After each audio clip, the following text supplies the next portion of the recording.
The war had not ended. It had simply fallen silent in this sector. The guns along the horizon no longer spat fire, but the smoke still clung to the sky in oily drifts, and the earth still bled black from ruptured promethium lines. We had been pulled from the front-line trench network 2 days after the enemy's push broke. Our unit, what was left of it, had been told nothing at first. The officers and the red-robed priesthood spoke to each other in clipped binharic and data bursts, ignoring the rest of us. That alone told me whatever had been found wasn't meant for the rank and file to understand. It was only when the Mechanicus convoy arrived, skittering tracked servitors dragging sealed cargo caskets, and a towering Magos whose mechadendrites bristled with incense burners, that I heard the word Titan, not a wreck, not a silhouette on the horizon, a Titan, here, standing, where no Titan had walked in centuries. They said the sands had shifted after an orbital strike, uncovering the thing like the bones of some god buried in the deep earth. The Adeptus Mechanicus had come to claim it, as they would any relic of the Omnissiah, but there was a problem, and that problem apparently required a handful of battered guardsmen to solve. We were assembled in the lee of a shattered hab block, while the Magos addressed us through a voice box that rasped like a Vox unit submerged in oil.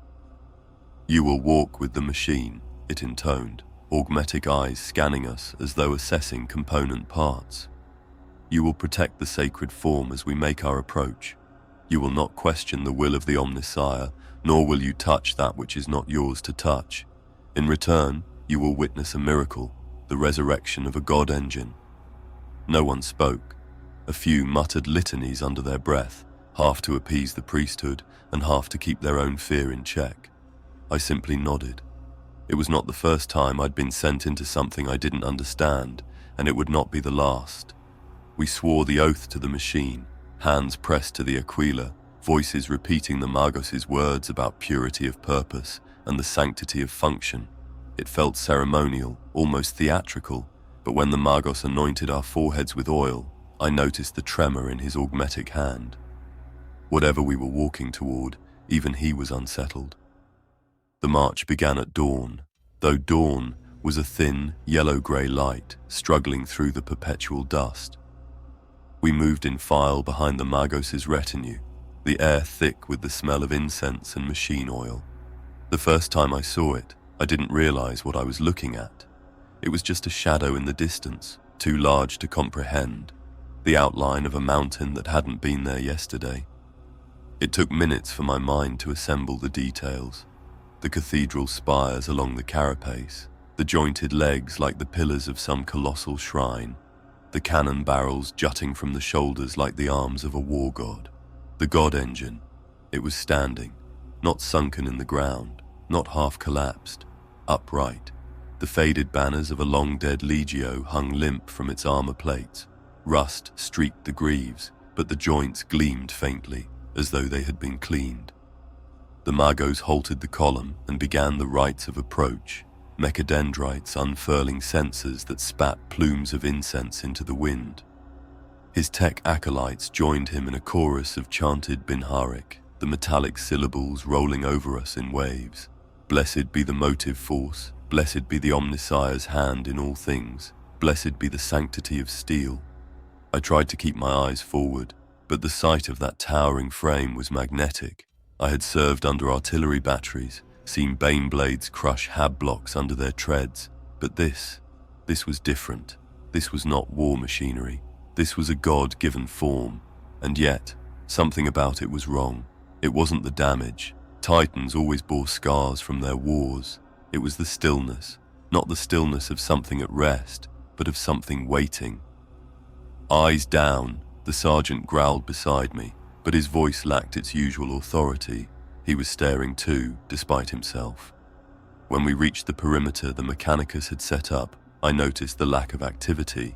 No engine crews swarming the access hatches, no heavy lifters hauling munitions, just the red-robed priests and their silent servitors, standing like sentinels, staring up at the god engine. The Magos raised a single clawed hand. We will board, as though the Titan had simply been parked here, waiting for a crew to take her out for a patrol. A lift platform awaited us, jury-rigged to an exterior maintenance gantry high up the Titan's right leg. It groaned under our combined weight as it began to rise, the wind whipping harder the higher we went. From here I could see the battlefield stretched for kilometers, craters, burnt-out tanks, skeletal remains of hab blocks. The Titan's shadow fell across it all. The closer we got, the more I saw. The armor plating bore inscriptions in High Gothic, prayers for righteous aim and unbreakable will. Some of the letters were worn, others freshly etched. The Mechanicus adepts ran their mechadendrites over the metal like surgeons examining a patient, murmuring to themselves. When the lift shuddered to a halt at the gantry, the Magos turned to us. "You will walk with the machine into her halls. You will see what the Omnissiah has preserved." I realized then I had not heard the word reactivation once. The Titan was not being repaired. She was already awake. And yet, no one was inside. The dust storm rolled over the wasteland in waves, turning the horizon into a smear of shifting ochre and shadow. We were still half a click from the God engine when her outline began to take shape through the haze, not as a clear image, but as a suggestion of mass. A looming presence that swallowed the storm, made the wind sound smaller. Every few seconds the clouds would thin enough to reveal more. A spire of armor that might have been mistaken for a cathedral tower. The long, braced barrel of a weapon that could annihilate a block of city in one salvo. The jointed column of a leg thick as a fortress wall. The sergeant at my side let out a low, involuntary curse before remembering himself and crossing himself in the Aquila. Even the most pious could not help but feel the size of it, the impossible scale that made all human structures seem like toys. The heraldry was the first thing that drew my eye once we closed to a few hundred meters. Faded banners hung from her shoulders, edges frayed and torn, but the sigils themselves, an ancient legio's sunburst and sword emblem, looked untouched by time. I had seen fresher paintwork on tanks that had been in the field a month. Here, after centuries buried or forgotten, the gold leaf still caught the light whenever the dust thinned. I couldn't decide if it was a blessing or a warning. The Magos signaled the column to halt. His servo skulls darted forward into the murk, casting thin red beams across the Titan's flanks, feeding data back into the cogitator cluster strapped to his spine. The readouts scrolled too fast for me to follow, but the tone of his mechadendrites, twitching, flexing, suggested agitation. "In the name of the Omnissiah," he intoned, "we commence the ritual of approach." The tech adepts fanned out, forming a half circle before the Titan's immense right foot. They knelt in unison, heads bowed, sensors swinging in slow arcs. Thick trails of incense curled upward, wrapping around the armor like spectral chains. Their voices joined in a droning Binharic canticle, the syllables layered until it sounded less like speech and more like the turning of vast hidden gears. We guardsmen were ordered to our knees as well, though we did not know the words. We kept our heads low and let the metallic chanting wash over us. The smell was overwhelming, burning incense mixed with machine oil and the metallic tang of ozone. Above, the Titan loomed through the storm. She was utterly still, but there was nothing lifeless about her stance. I felt as if she were leaning forward just slightly, like a predator frozen mid-step. I glanced sideways at one of the senior Mechanicus priests, a bent, half-flesh, half-iron figure whose robes were more patch than fabric. His face was a map of surgical scars, a single bionic eye glowing faintly red. "It is not possible," he murmured, more to himself than to any of us. I pretended not to hear, but the words lodged in my mind. The wind dropped for a moment, and his voice came again, clearer now. Not possible for her to stand without crew. I wanted to ask, then who raised her? But I kept my mouth shut. The old priest's gaze had not moved from the Titan's head, and there was something in it I didn't want turned on me. The Magos finished the canticle, the adepts rising as one. Servo skulls wheeled back into position overhead, trailing data tethers that swayed like ghostly tails in the storm.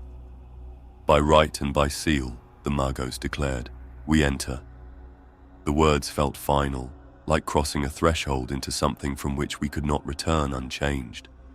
The lift platform was already waiting, bolted into the side of the Titan's knee joint, swaying slightly in the wind. It looked fragile, absurdly so, against the colossus it clung to. One by one, we stepped aboard. As the lift shuddered upward, the Titan's details came into sharper focus. The lines of her armor were impossibly clean, the seams tight and precise. Pitted shell damage dotted her plating here and there, but it was the kind of damage you saw on active war machines, not the slow rot of abandonment. The storm muted as we rose, the wind replaced by the deep, bone-vibrating hum of her reactor. It was too steady, too alive for a machine without a crew. The old priest's words repeated in my mind with every meter we climbed. Not possible, and yet here she stood, waiting, watching. The maintenance gantry clung to the Titan's flank like a spider's thread, a narrow strip of metal bolted into the knee plating and snaking upward toward a yawning access hatch. The lift shuddered to a halt against it, and the wind immediately tried to rip us sideways into the open void below. We moved one at a time, the sergeant first, his boots ringing on the steel plates. The gantry creaked under each step. 100 meters of nothing yawned beneath us, and the storm pressed against my back like a living thing trying to shove me off. The hatch itself was old, not rusted, but ancient, the edges worn smooth by generations of hands that should no longer exist. The Magos stepped forward, mechadendrites folding inward in a posture almost reverent. From his robes he withdrew a slender rod of polished steel, etched with micro-sigils so fine they looked like hairline cracks. He pressed it into a narrow slot beside the hatch and murmured in Binharik, his words half prayer, half command. With a sigh of hydraulics, the hatch opened. The smell hit first, stale air, heavy with the scent of dust and something metallic underneath, like the inside of an unwashed weapon barrel. But it was breathable, and the Magos gave a curt nod for us to enter. The corridor beyond was wrong. I had been inside ships, manufactorums, fortress walls, nothing compared to this. The space was too large for a machine's internals. The deck beneath my boots was patterned in black and gold inlays, worn but still gleaming faintly in our helmet lamps. Columns rose on either side, fluted and capped with golden cog motifs, their tops vanishing into shadow above. It was a cathedral built in the gut of a god. Every 20 paces, an alcove broke the wall's smooth expanse. Within each stood a servitor, slumped forward, cables sprouting from the crown of its head into the wall behind. They were ancient, skin dry and paper thin over metal bones, their augmetic limbs stiff and still. None reacted as we passed. The only movement came from the drifting motes in our lamp beams. Somewhere deep in the Titan, something hummed, not loud enough to hear clearly, but enough to feel through the deck plates. It was steady, pulsing faintly underfoot, like a second heartbeat. Dren, the squad's Vox operator, unhooked his Auspex unit and swept it in a slow arc. The screen painted a wireframe of the corridor and the decks beyond, scrolling data in flickering green. "No life signs," he said after a moment, his voice low despite the silence. "Nothing at all." The words hung in the air, absorbed by the vast space around us. The Magos didn't even glance back. The Omnissiah keeps his own counsel. We kept moving. Our boots echoed in the emptiness, the sound swallowed quickly by the towering space above. Every few minutes I caught myself glancing over my shoulder, half expecting to see one of those dead servitors turn its head, or to find an extra set of footsteps in our line. But there was only the corridor stretching ahead, lit in shallow pools by failing lumen strips. And always, beneath it all, the hum. Not a machine's idle rumble. Something slower, something alive. The corridor narrowed ahead, funneling us toward a set of double doors taller than any hab block I'd ever seen. They were embossed with the Titan's Legio crest, gold leaf still clinging to the edges of the sunburst and sword emblem. The rest was worn to bare metal by time and perhaps ritual touch. The Magos reached them first. He didn't touch the doors directly. Instead, he gestured with a mechadendrite, and a junior adept stepped forward, producing a bundle of prayer scrolls and a vial of sanctified oil. The rites began again, soft Binharic phrases layered over one another, the smell of oil and incense thickening in the still air. When the chant reached its end, the Magos pressed a flat, gear-toothed seal against a recessed plate. Servos groaned within the walls, and the great doors parted with a sound like grinding stone. Cold air spilled out. We stepped inside, and my stomach tightened. The throne room was less a control chamber than a sanctum. A raised platform dominated the far end, reached by a processional walkway flanked by more of those silent, slumped servitors. The ceiling arched far above, lost in shadow, its shape suggested only by the faint gleam of gold cogwork in the darkness. And there, at the platform's heart, sat the command throne. It was vast, not merely a chair, but a machine in its own right, studded with neural interface ports and wrapped in a cage of golden restraint arms. Cable bundles thicker than my torso snaked into the floor and ceiling, vanishing into the Titan's nervous system. It was empty. Restraint clasps hung open. Neural ports were sealed, untouched by flesh. Yet across the throne's armatures, runes glowed with active data, power readings, system status streams, and something stranger. Symbols I didn't recognize pulsed across the displays, shifting too quickly to follow.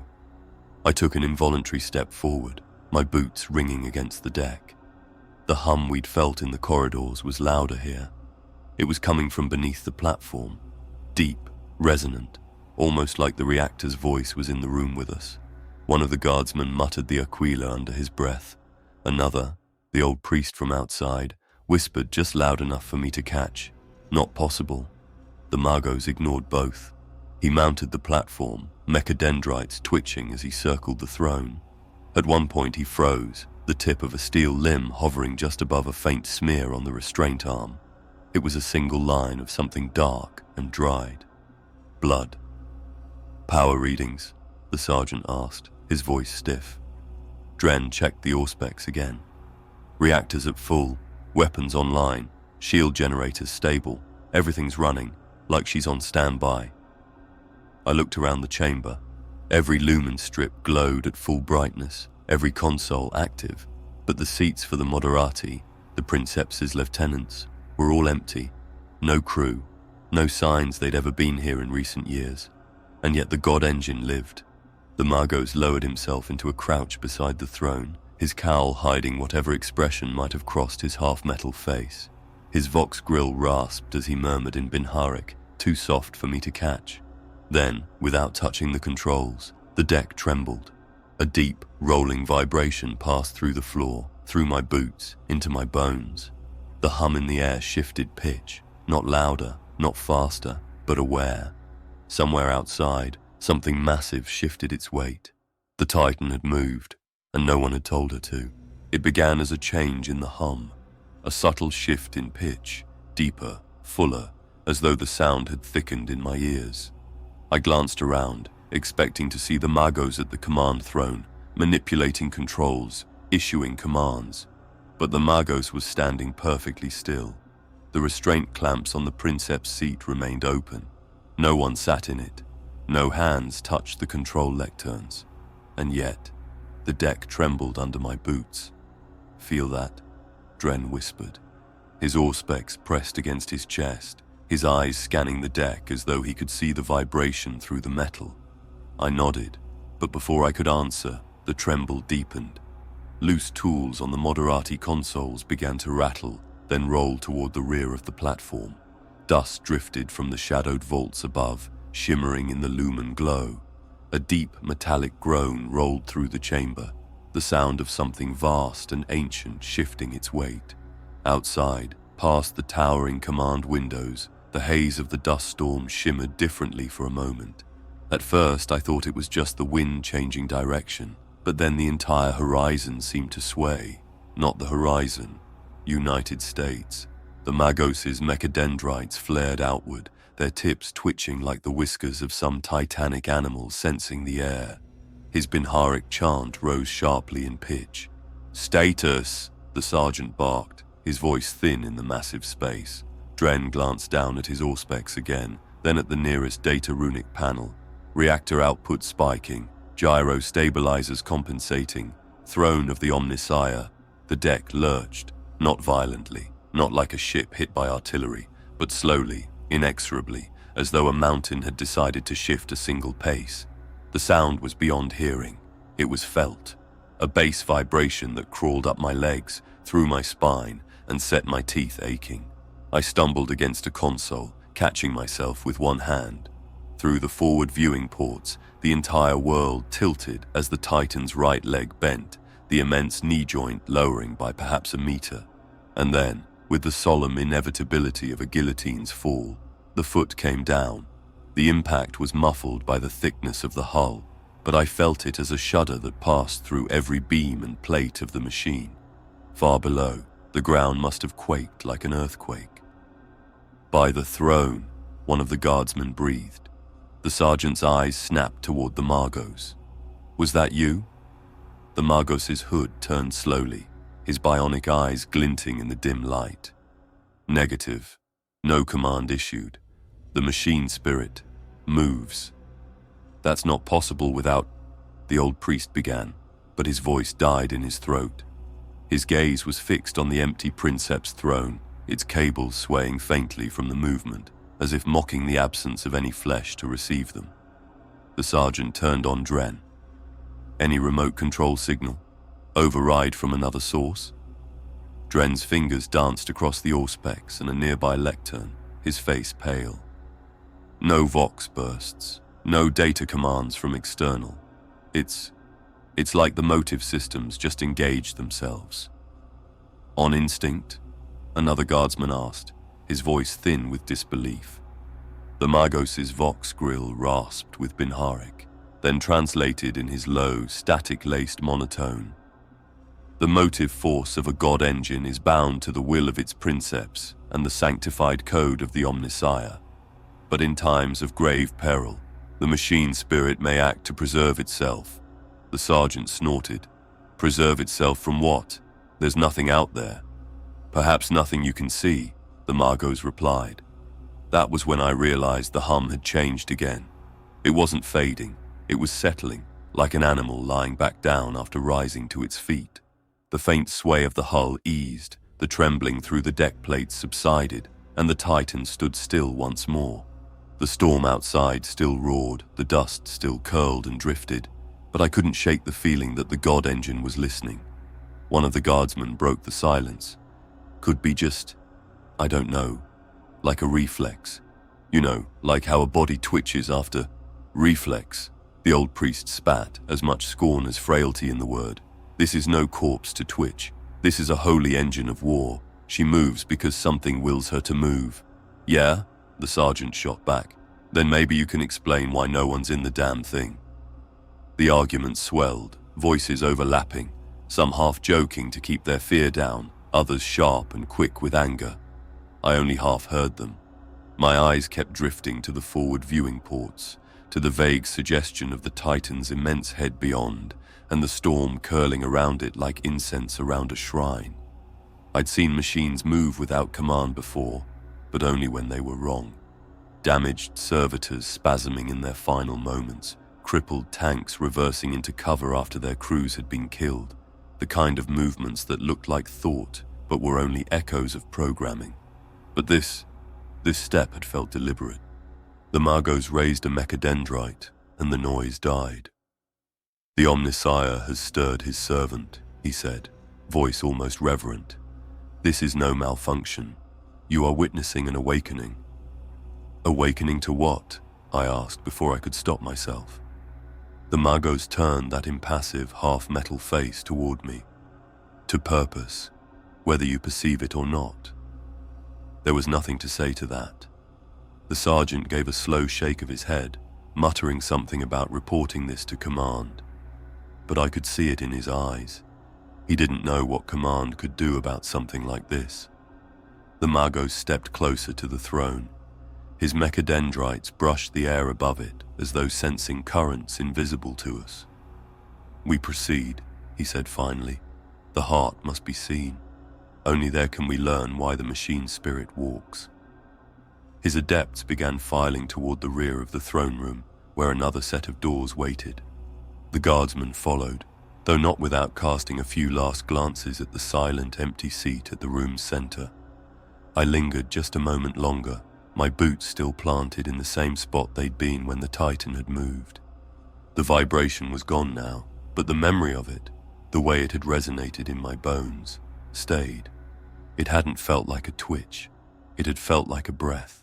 We left the throne room like penitents quitting a chapel after a miracle no one dared name. No one spoke for several minutes. Even the sergeant's usual bark had thinned to clipped hand signals and short, functional words. Column, watch arcs, move. The corridor beyond dipped into the Titan's spine, a long, ribbed artery that carried us deeper than any manufacturer might ever seen. Lumen strips pulsed in a slow cadence along the ceiling, one after another, as if the ship's veins were pushing light instead of blood. The hum under our boots matched that rhythm, a steady throb that made my jaw ache. We paused at a junction where the black and gold deck inlays gave way to raw steel panels marked with worn hazard chevrons. The Mechanicus adepts formed a crescent behind the Magos, their sensors smoldering, servo skulls hanging like patient insects. Here, the Magos said, voice filtering through static, we perform the rite of communion. He did not mean a prayer over a cogitator bank or the simple unlocking of a machine's mood. He meant something deeper, the kind of contact only the higher priesthood attempted, where flesh was background noise and code was the only language that mattered. He extended both augmetic arms. Mechadendrites uncoiled from his back in a bouquet of steel tendrils, each tipped with a different tool. The needle plug, the microscribe, the wafer slot, the hissing vial of electrum unguent. Two adepts stepped in, fastening braided data fibers into ports along the Magos' spine. Another anointed the floor with machine oil in a careful cogwheel circle, murmuring Binharic syllables so fast they blurred into a metallic drone. The Magos lowered himself to his knees. A hooded adept placed a thin circlet of copper around his shaven skull, clicking it into subdermal anchors with tiny, obscene pops. Silence, the old priest whispered harshly to us. You do not distract a communion. As if we needed telling. The sergeant gestured us into a half-moon perimeter facing the dark, yawning corridors that branched away, one plunging downward toward motive chambers, one slanting forward toward fire control, one curling around to some upper gallery where the sound of distant chains clanked and then fell still. I watched the Magos' lips. They did not move. His vox grill did. Binharic poured from him in layered tones, low, mid, and shrill trebles, like three voices chanting from one throat. The servo skulls around him rotated in slow orbits, red optics brightening, their little manipulator claws flexing open and shut in unconscious synchronicity. The deck lights dimmed. Not a flicker, not a power loss, an intentional dimming, as if the Titan were politely lowering the house lights for a performance. Dren swore under his breath. His Auspex, which had complained of nothing a moment before, now scrolled datastream garbage in fat green blocks. Not code, not words, like the screen was trying to draw a picture and couldn't remember how. Then the smell hit. Not incense, not machine oil. Ozone and hot copper, the scent of a fresh las burn, but there was no shot. The hairs on my forearms rose beneath the coat. The Magos stiffened.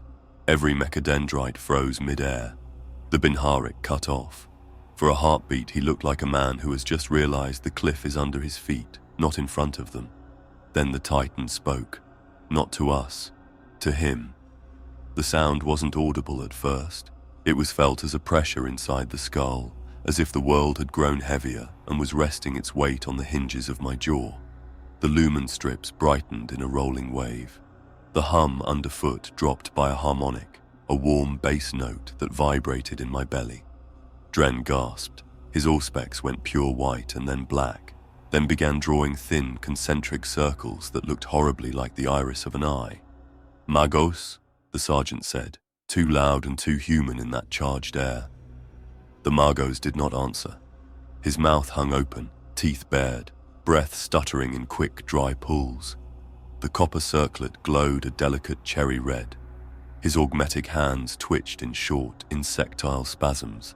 and the longer mechadendrites extended, unbidden, uncommanded, as if reaching to embrace something invisible in front of him.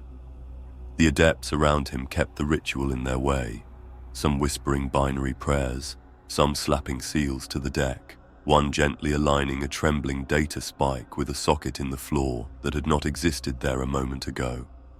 I blinked and almost hissed a curse. A small, clean-edged port had irised open in the deck at the Magos's knees, neat as a saint's ring in a relic. He plugged in. The backwash hit all of us. It came as a pressure wave like heat without temperature, as if 1,000 words in a language I didn't know were pushed into my ears at once, and none of them stuck. The lumen strips over our heads flared white, then settled into a soft, warm glow I'd only ever associated with shrine lamps. The deck thrummed in satisfaction under my boots. The Magos jerked once, full body, hard enough that the copper circlet cracked fine lines across his scalp. His Vox grill vented a single burst of Binharik that translated, through some mercy of the machine spirit, into low Gothic for all of us at once. Then nothing comprehensible. Just wind through a cathedral pipe. The sergeant took a half-step forward, then thought better of it. Hold. He snapped at himself more than at us. The old priest's single augmetic eye glowed brighter and brighter until I wondered if it would burn out. He was staring past the Magos, not at him, lips moving in silent counter-prayers, as if he could not stand the idea that a god engine might speak in any tongue that wasn't his. It lasted 30 seconds. It lasted an hour. Time softened at the edges. My heartbeat fell into rhythm with the Titan's hum, and then slipped out again, like trying to walk beside a giant and failing to match its stride. When it ended without ceremony. The circlet cooled. The deck port irised shut with a soft, satisfied sigh. The lumen strips returned to their usual pallid flicker. The smell of ozone dissipated, leaving only incense and old dust in its place. The Magos toppled like a felled automaton. 2 adepts caught him under the arms, propping him upright as his augmetics went through a stuttering restart. Digits opening and closing, lenses snapping focus, a faint whine as fluid pumps repressurized. His flesh eye rolled once in its socket like a thing searching for harbor. "Magos?" the sergeant asked again, softer now. The priest's first breath sounded like cloth tearing. He reached for the world with his voice and found the handle on the 3rd try. "I am," he swallowed, a sound like grit passing through a mill. "Stunned. Do not touch me." We hadn't moved an inch. None of us were interested in putting hands on a man who'd just had a god's palm pressed against his skull. "What did it do?" Dren asked. He couldn't help himself. The auspex clutched to his chest now showed nothing but a steady line, as if the device had decided the safest thing was to pretend the universe was flat. The Magos raised one shaking hand. With the other, he tore the cracked copper ring from his head and let it clatter to the deck. A thin line of blood trickled from beneath the metal and wept down his temple. His mechadendrites all angled toward the same point at our feet, as if pointing to a thing none of us could see. "She poured a sequence into me," he said. "Not command line, not write, not data. Sequence." The old priest snarled softly. "Blasphemy dressed in new clothes is still blasphemy." The Magos ignored him. His voice steadied with each word, as if the act of categorizing the experience was stitching his mind back together. No malign signature, no warp-bitten glitch. There was an ordering, a shape, a memory constructed out of motive harmonics. He looked up at us, and for the first time there was something like awe in that half-iron face. Wants to show us something. It was almost worse than if he'd said warn. Show implied intent that was not hostile, or at least not immediately so. It implied patience. It implied we were expected to understand. "Show us what?" the sergeant asked. The Magos tilted his head as if listening to a voice only he could hear. "Depth, the heart, the place where the motive force braids with memory. The lower decks, motive galleries, plasma feed, sacristy vaults. There is a path." "Convenient," the sergeant muttered. "And that path doesn't happen to be a straight line to a self-destruct we conveniently trip, does it?" No one laughed. The old priest stepped forward, limping, his robes scuffing the deck with the sound of a broom against grit. "Magos, you will submit the log of your communion to my shrine cogitators for verification. If this is a trick of demons, it is not demonic." The Magos did not raise his voice. He didn't need to. He simply laid his mechadendrite gently on the old priest's shoulder with a touch that somehow made the man flinch. There is no filth sig, no boiling edge to the code. This was clean, alien to me, yet clean. Alien is often the word the arrogant use when they mean "I do not understand," the priest said tightly, and the pious often use demon when they mean the same. The sergeant's jaw worked. He cut between them with a palm. "Enough. I don't care if the Omnissiah himself hummed a tune in your skull, Magos. What I care about is whether this gets us killed. Your something wants us to go down. Fine, but we do it our way." He turned to us. "Guns out. Dren, rear guard with the Auspex. Jonas, on me. 2x2 spacing. If we pass a choke point, we clear it with grenades first and ask the machine spirit to forgive later." For the first time since the communion, I felt breath in my lungs. Orders were a rope thrown down a well. You could climb those. The Magos steadied on his feet, one adept quietly re-anointing his split scalp with oil, as if to convince the wound it was holy and not embarrassing. The servo skulls resumed their orbits. The lumen strips ahead brightened in a neat row, a runway of light unspooling toward a heavily ribbed arch that slanted downward into the belly of the god. "See," Dren whispered, half to me, half to the Auspex, like it could answer him. "It is showing us." "Or shepherding," I muttered. "Hard to tell the difference when you're the flock." We moved. The arch opened onto a stair that was more ladder than steps, its treads steep, its handrails slick with the thin film of oil that seemed to coat everything at this depth.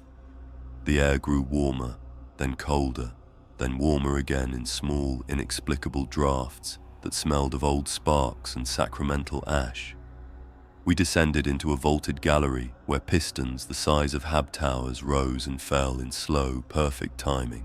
Each stroke shook the air without moving it, the way a distant parade drum can rattle tin roofs without stirring a leaf. Lanterns hung dormant from chains as thick as my thigh.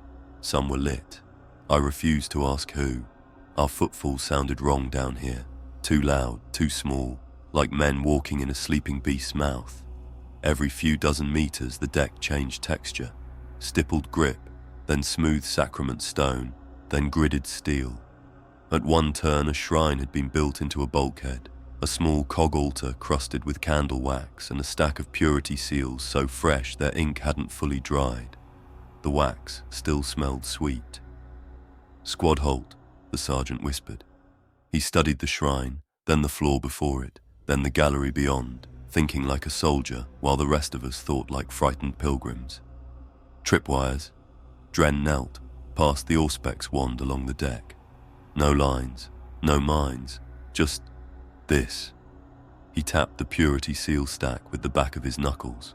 The topmost sheet lifted in the moving air, as if a breath had just left the shrine. We moved again.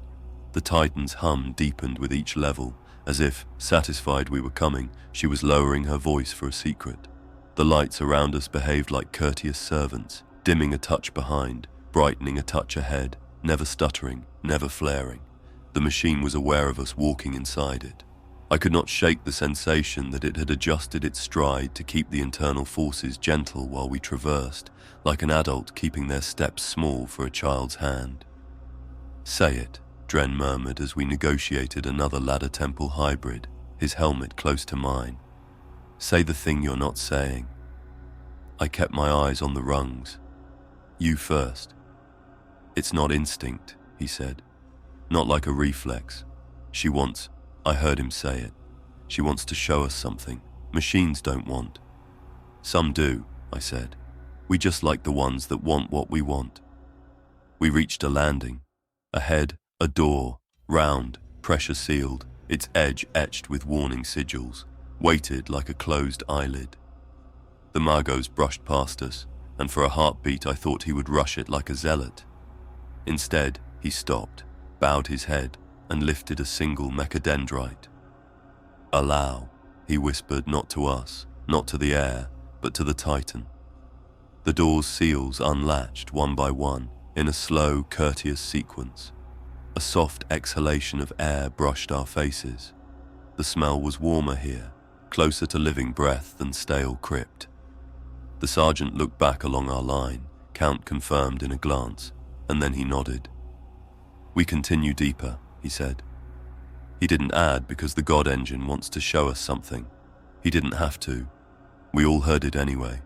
We filed through. Behind us, the round door rolled shut, latching with a series of clicks that sounded exactly like a lock being turned by a careful hand. Not trapping, not yet, just ensuring privacy. The hum thickened, the lights leaned in, the stair bent downward. We followed the path the God engine laid before us and tried, each in our own way, to pretend that this felt like procedure, like soldiering, like anything but stepping deeper into the throat of a thing that had learned how to speak. We did not march, we were carried, not in arms and not in litters, carried by the slow, deliberate flex of a God engine aligning itself around our path, as if the passageways were tendons and we were seeds rolling along the grooves of a living palm. The door behind us had sealed with a careful finality, and the lights ahead leaned forward like ushers. Even the air changed, warmer, charged, gently pushing at our backs until we moved. The corridor widened by degrees, black and gold shrine stone giving way to ribbed steel. Moisture beaded along overlapping plates that curved like layered muscle. I caught myself reaching out once to steady against a bulkhead and snatched my hand back. The skin remembered the texture of flesh where it ought to have met metal. "Spacing," the sergeant murmured. "Eyes up, corners." We cleared each bend like soldiers, not pilgrims. Grenades primed, then safed. Auspex swept. Hands on rails whenever the deck hummed a note lower, because we had learned that meant the bones of this place would flex. And then the corridor fell away into a space so vast my breath stopped halfway up my throat. A gallery opened in front of us. No, not a gallery, a nave. We stood on the lip of a suspended catwalk that arced into a cathedral of machinery bigger than any manufactorum I'd seen on 3 worlds. Beneath the catwalk, a forest of pistons rose and fell in ranks, each the width of a hab tower, bright with oil that glistened like wet lacquer. They moved with choreographed precision, up, pause, down, never colliding, never stuttering, their crowns plunging into sleeves that swallowed them with a sound like a deep-held breath released through clenched teeth. Vapor breathed up from below, lit by hidden lumen arrays into a pale incense. Chains thick as siege cables hung in slow sways from ceiling cranes lost in the dark.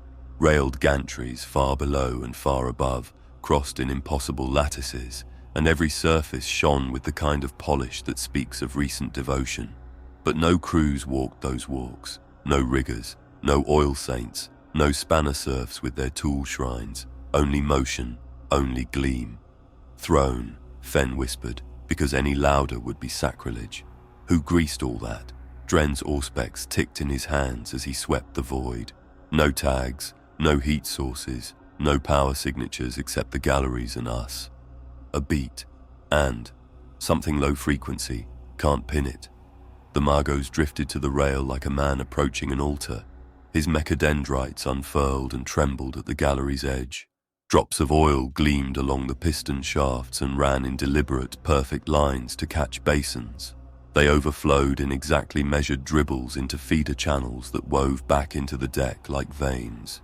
Whoever designed this meant beauty and function to be the same prayer. "Unmanned systems," the old priest said, though he did not sound convinced. His single bionic eye dilated to a coin of red glass. "Automata may maintain the galleries when crew are—" "Where?" the sergeant asked. "I see servitor racks. Empty." He was right. Set into the far wall, a colonnade of alcoves held the harness frames where maintenance thralls should have hung. Those frames stood open, straps dangling, retractor pistons retracted, as though someone had taken the bodies away in the last 5 minutes and forgotten to tidy the belts. We stepped onto the catwalk. It rang under our boots with a tempered, pleasing note, the kind of tone machinists test for with hammers and good ears. The handrail was warm, as if many hands had been here just before us. My palms remembered the feeling of that warmth long after I let go. A drumbeat rose from the galleries, not percussive, but harmonic, the combined timing of dozens of piston banks shifting one notch in their cycle, and then another, until the entire nave breathed in a slightly different rhythm. The catwalk's lattice underfoot flexed to compensate. I watched a row of piston crowns lurch in unison, draw back in perfect parallel, and seat again with a wet sigh. A wash of air brushed us, smelled faintly of sanctified oil and hot metal. "Feels like walking between the ribs," Fen said, softer. "You are," the old priest replied, almost fond. "Ribs of steel, blood of promethium, heart of sunfire." "Where are the heartsmen?" the sergeant pressed. "Where are the crews who do this?" He gestured at the impossible polish, at the way catch basins emptied themselves in quiet sluices, at the pure white of the spill cloths folded near access hatches, fresh, unused, waiting. No one answered, because we all heard it then, a sound that did not come from machinery. It drifted up from the misted floor, thin as wire and twice as cutting, not singing, not words, a metallic chanting, pitched somewhere between a servo whining under load and a human mouth trying to imitate it. It had the cadence of litany, line and response, line and response. Each voice was a shaped tone, high glide, low throttle, high glide, low throttle, like code spoken aloud by an engine that had learned breath. "Identify," the sergeant hissed. "Source." Dren swept the auspex in slow half circles, then faster arcs, then a tight spiral as we paused on the span. He cursed softly. "It's everywhere and nowhere. The feeds pick it up in the deck, the handrail, the air. It's not in any one place, Sarge. It's in the structure." The Magos lowered a mechadendrite until it grazed the rail. His optics narrowed to slits of blue. He answered in Binharik under his breath, "Not to us." The chant from below lifted half a note, held, then relaxed again, as if acknowledging that he had spoken and decided not to answer in a way we could hear. "Spirit song," the old priest said with brittle certainty. I wanted to reject the word on reflex. Spirits are for shrines and fearful men in fog, not for motive assemblies you can sketch, service and repair. But the hair along my arms had risen, and the fillings in my molars buzzed with that thin iron song, and the galleries were spotless without hands. My mouth stayed shut. We crossed the span in silence. The piston's breathing timed itself to our footfalls. Not exactly, never enough to be provable. But after a dozen steps, I realized my stride had fallen in with the up-down of the nearest bank. When I tried to break it, the catwalk's slight sway coaxed my knees back in. Match, walk, match. As if a giant's palm shaped the air to keep small creatures from stumbling. The far landing opened onto a balcony that ran the nave's length. To our left, a ladder well descended through 3 additional tiers of machinery, the lower galleries humming with a throatier tone. To our right, the balcony terminated at a round service hatch daubed with fresh lumen runes, not paint but luminous oil that glowed a gentle blue. In neat block low Gothic, someone, or something, had traced sanctum access along the rim, letters still tacky. "Fresh," I said before I thought better. "That oil is still volatilizing." "Which means there are crews," the old priest said quickly, almost triumphantly. "Then where are their boots?" the sergeant shot back. He pointed along the balcony's dust line. There were scuffs, there were dragged cable marks, there were the shallow ripples of weight where a heavy thing had rested, but no distinct treads, no prints, as if the work had been done by weight without feet. We followed the ladder down. Heat thickened with each level. The chant rose, layered now, a higher metallic tone from the left bank and a lower call from the right, weaving around each other like 2 voices in a psalm. My lungs learned to take shallower breaths to keep the oil-heavy air from sitting wet in the bottom. The light here came from narrow slots along the piston housings, the glow pulsing, not randomly, but in strict sequence the way status runes blink when a diagnostic runs. "Jonas," Dren murmured close behind. "Say you're hearing the same thing I am." "I'm hearing a hymn written in machine," I said, because I was done pretending otherwise. "Not liturgy, I know," the old priest snapped, overhearing. "The Omnissiah's hymns have measures prescribed by canticle law. This mimics the law." "It follows a law," the Magos corrected without turning. "Just not yours." We reached the second tier and cut across to a maintenance quay. Here the pistons' crowns rose within arm's reach, slick as seals, and vanished down into shrouded sleeves.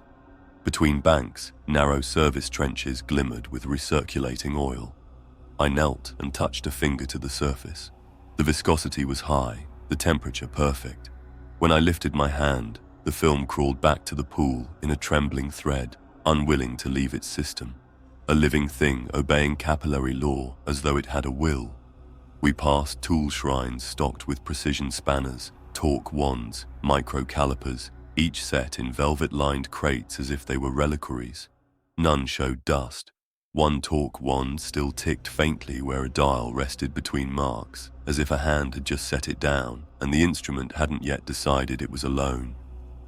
"Fen," the sergeant said softly, pointing. 2 meters beyond the shrine, a grease rag lay folded in precise squares atop a grating. Someone had written 3 Binharic glyphs on the top fold in oil. Fen leaned, read them, and made a face. "What?" Dren whispered. "Remain clean," Fen translated, discomfort curling the edges of his voice, like a reminder from a senior to a junior. He straightened, rubbed his thumb against forefinger. "It's still damp." The chant from below pared away all our talk after that. The further we went, the more the pattern resolved. I began to hear rests, short absences precisely placed the way an Auspex ping returns with gaps where you expect rock and find void. Between the voices, high and low, the rests interlocked, space made into rhythm, rhythm made into shape. "Sergeant," I said, because he trusted me to speak when the machine spoke true. "She's calling something, or calling us." "Calling what?" "Instruction," the Magos said. He sounded steadier now, as if the communion's shock had been sanded down to a working surface. "She is enumerating a sequence to locate the sanctum she wants us to see. The chant is a map."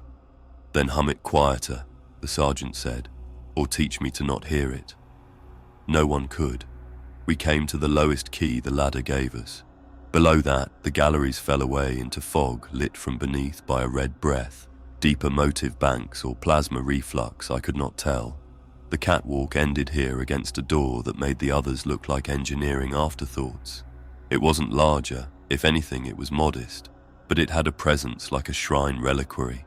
Its edge was etched with cog motifs so fine I had to lean close to see they were microscript. Canticles cut for no human eye to read, only for a machine to feel in the burrs. The faint blue oil letters traced along the rim again, fresh enough that the scent prickled in my nose. Not sanctum access this time. 3 characters only, each a simple stroke and angle that any factory child could scrawl, and yet the meaning made the old priest flinch. "Behold." "Deck sweep," the sergeant breathed, because ritual or not, doors kill. "Dren." I know. The Auspex whined as he ran a high-resolution cone. No tripwires, no active fields, no mech ambush signatures, just beneath. He swallowed. "Sarge, there's a cavity beyond this door about 6 meters deep, 80 long, 40 wide, and movement. Crew," a pause. "No tags, not organic." The chant rose a fraction. You do not think steel can sound eager until you hear it try. The Magos lifted one mechadendrite and set the tip against the door's lip. "Allow," he said. It was the same word he had spoken before, and once again the system obeyed like a patient host opening a parlor to honored but baffled guests. The lock bolts withdrew one by one in a polite sequence, as if minding their manners. The door rolled aside to reveal the cathedral of Piston's heart. We did not step through. We entered, the way you enter a chapel where an icon has bled. The chamber beyond ran the length Dren had promised. Its ceiling was low compared to the nave, but the impression of pressure was stronger here, as if the Titan's mass leaned down to press the air into prayer. On either side, ranks of vertical motive rods shone, thinner than the great pistons outside, but more numerous, a choir of polished organs. Between them ran rivulets of oil in precise channels, joining, dividing, recombining, according to some calculus that yielded a perfectly level sheen along the floor troughs. No crews, no footprints, no stray hairs in the oil. At the far end, a dais rose 2 steps. On the dais stood a lectern wrought in brass and adamant, its face inlaid with a scrolling panel of photonic glass. Above it, hanging from chain sockets sunk into the ceiling, a ring of chime bells of different metals, steel, brass, silver, a single black iron, quivered once as the gallery's breath touched them, then stilled. The chant focused. It ceased to be ambient. It seemed to come from the lectern itself, though Dren's Auspex needle kept sliding left and right as if refusing to accuse. The tones separated cleanly into 2 lines again, call and answer, and then, for one measure only, a third voice sounded from the chimes overhead. The softest ting, not struck, simply aloud. The Margos bowed his head. "She is present," he whispered, and I believed him. "You wanted to see, God Engine," the sergeant said to nothing. He adjusted his grip on his rifle. "We're seeing. Show the rest." "Mind your mouth," the old priest hissed, but his voice had more fear than rebuke now. I stepped toward the lectern. My hands shook, and not from the heat. Up close, the photonic glass did not reflect my face properly. It broke the image into little hexes, fitting me into a tessellation that made me think of hive maps and pressure diagrams. The glass was dark until my shadow crossed it. Then script rose from within. No language I knew, not Binharic, not Low Gothic, a lattice of strokes and dots that tugged the eyes to follow patterns they could not hold.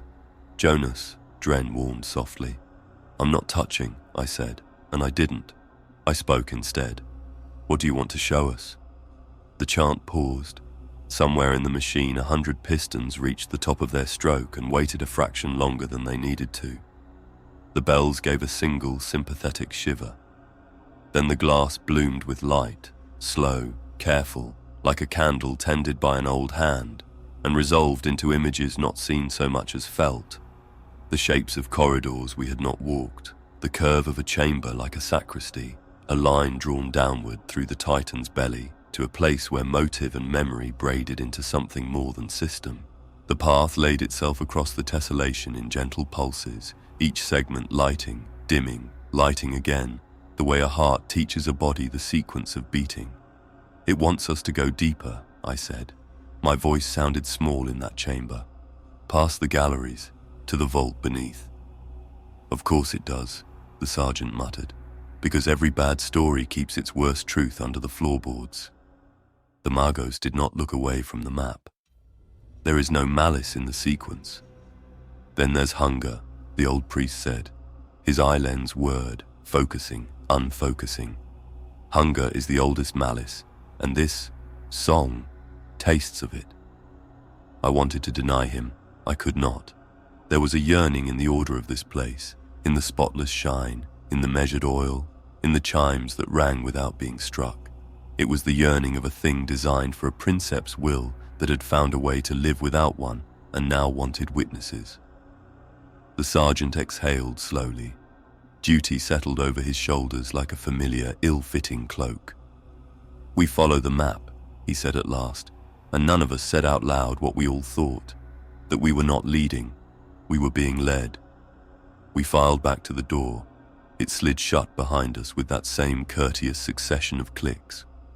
The chant receded into the galleries, thin again, promising to be found wherever we went because it was woven into the bones of the god. We crossed the nave once more. The pistons breathed, and the catwalk matched our stride. Oil shone where no hand had shined it. The forest of machinery glistened like a thing recently washed of blood. No crews watched us from the rails. No voices rose from the mist except the metallic hymn.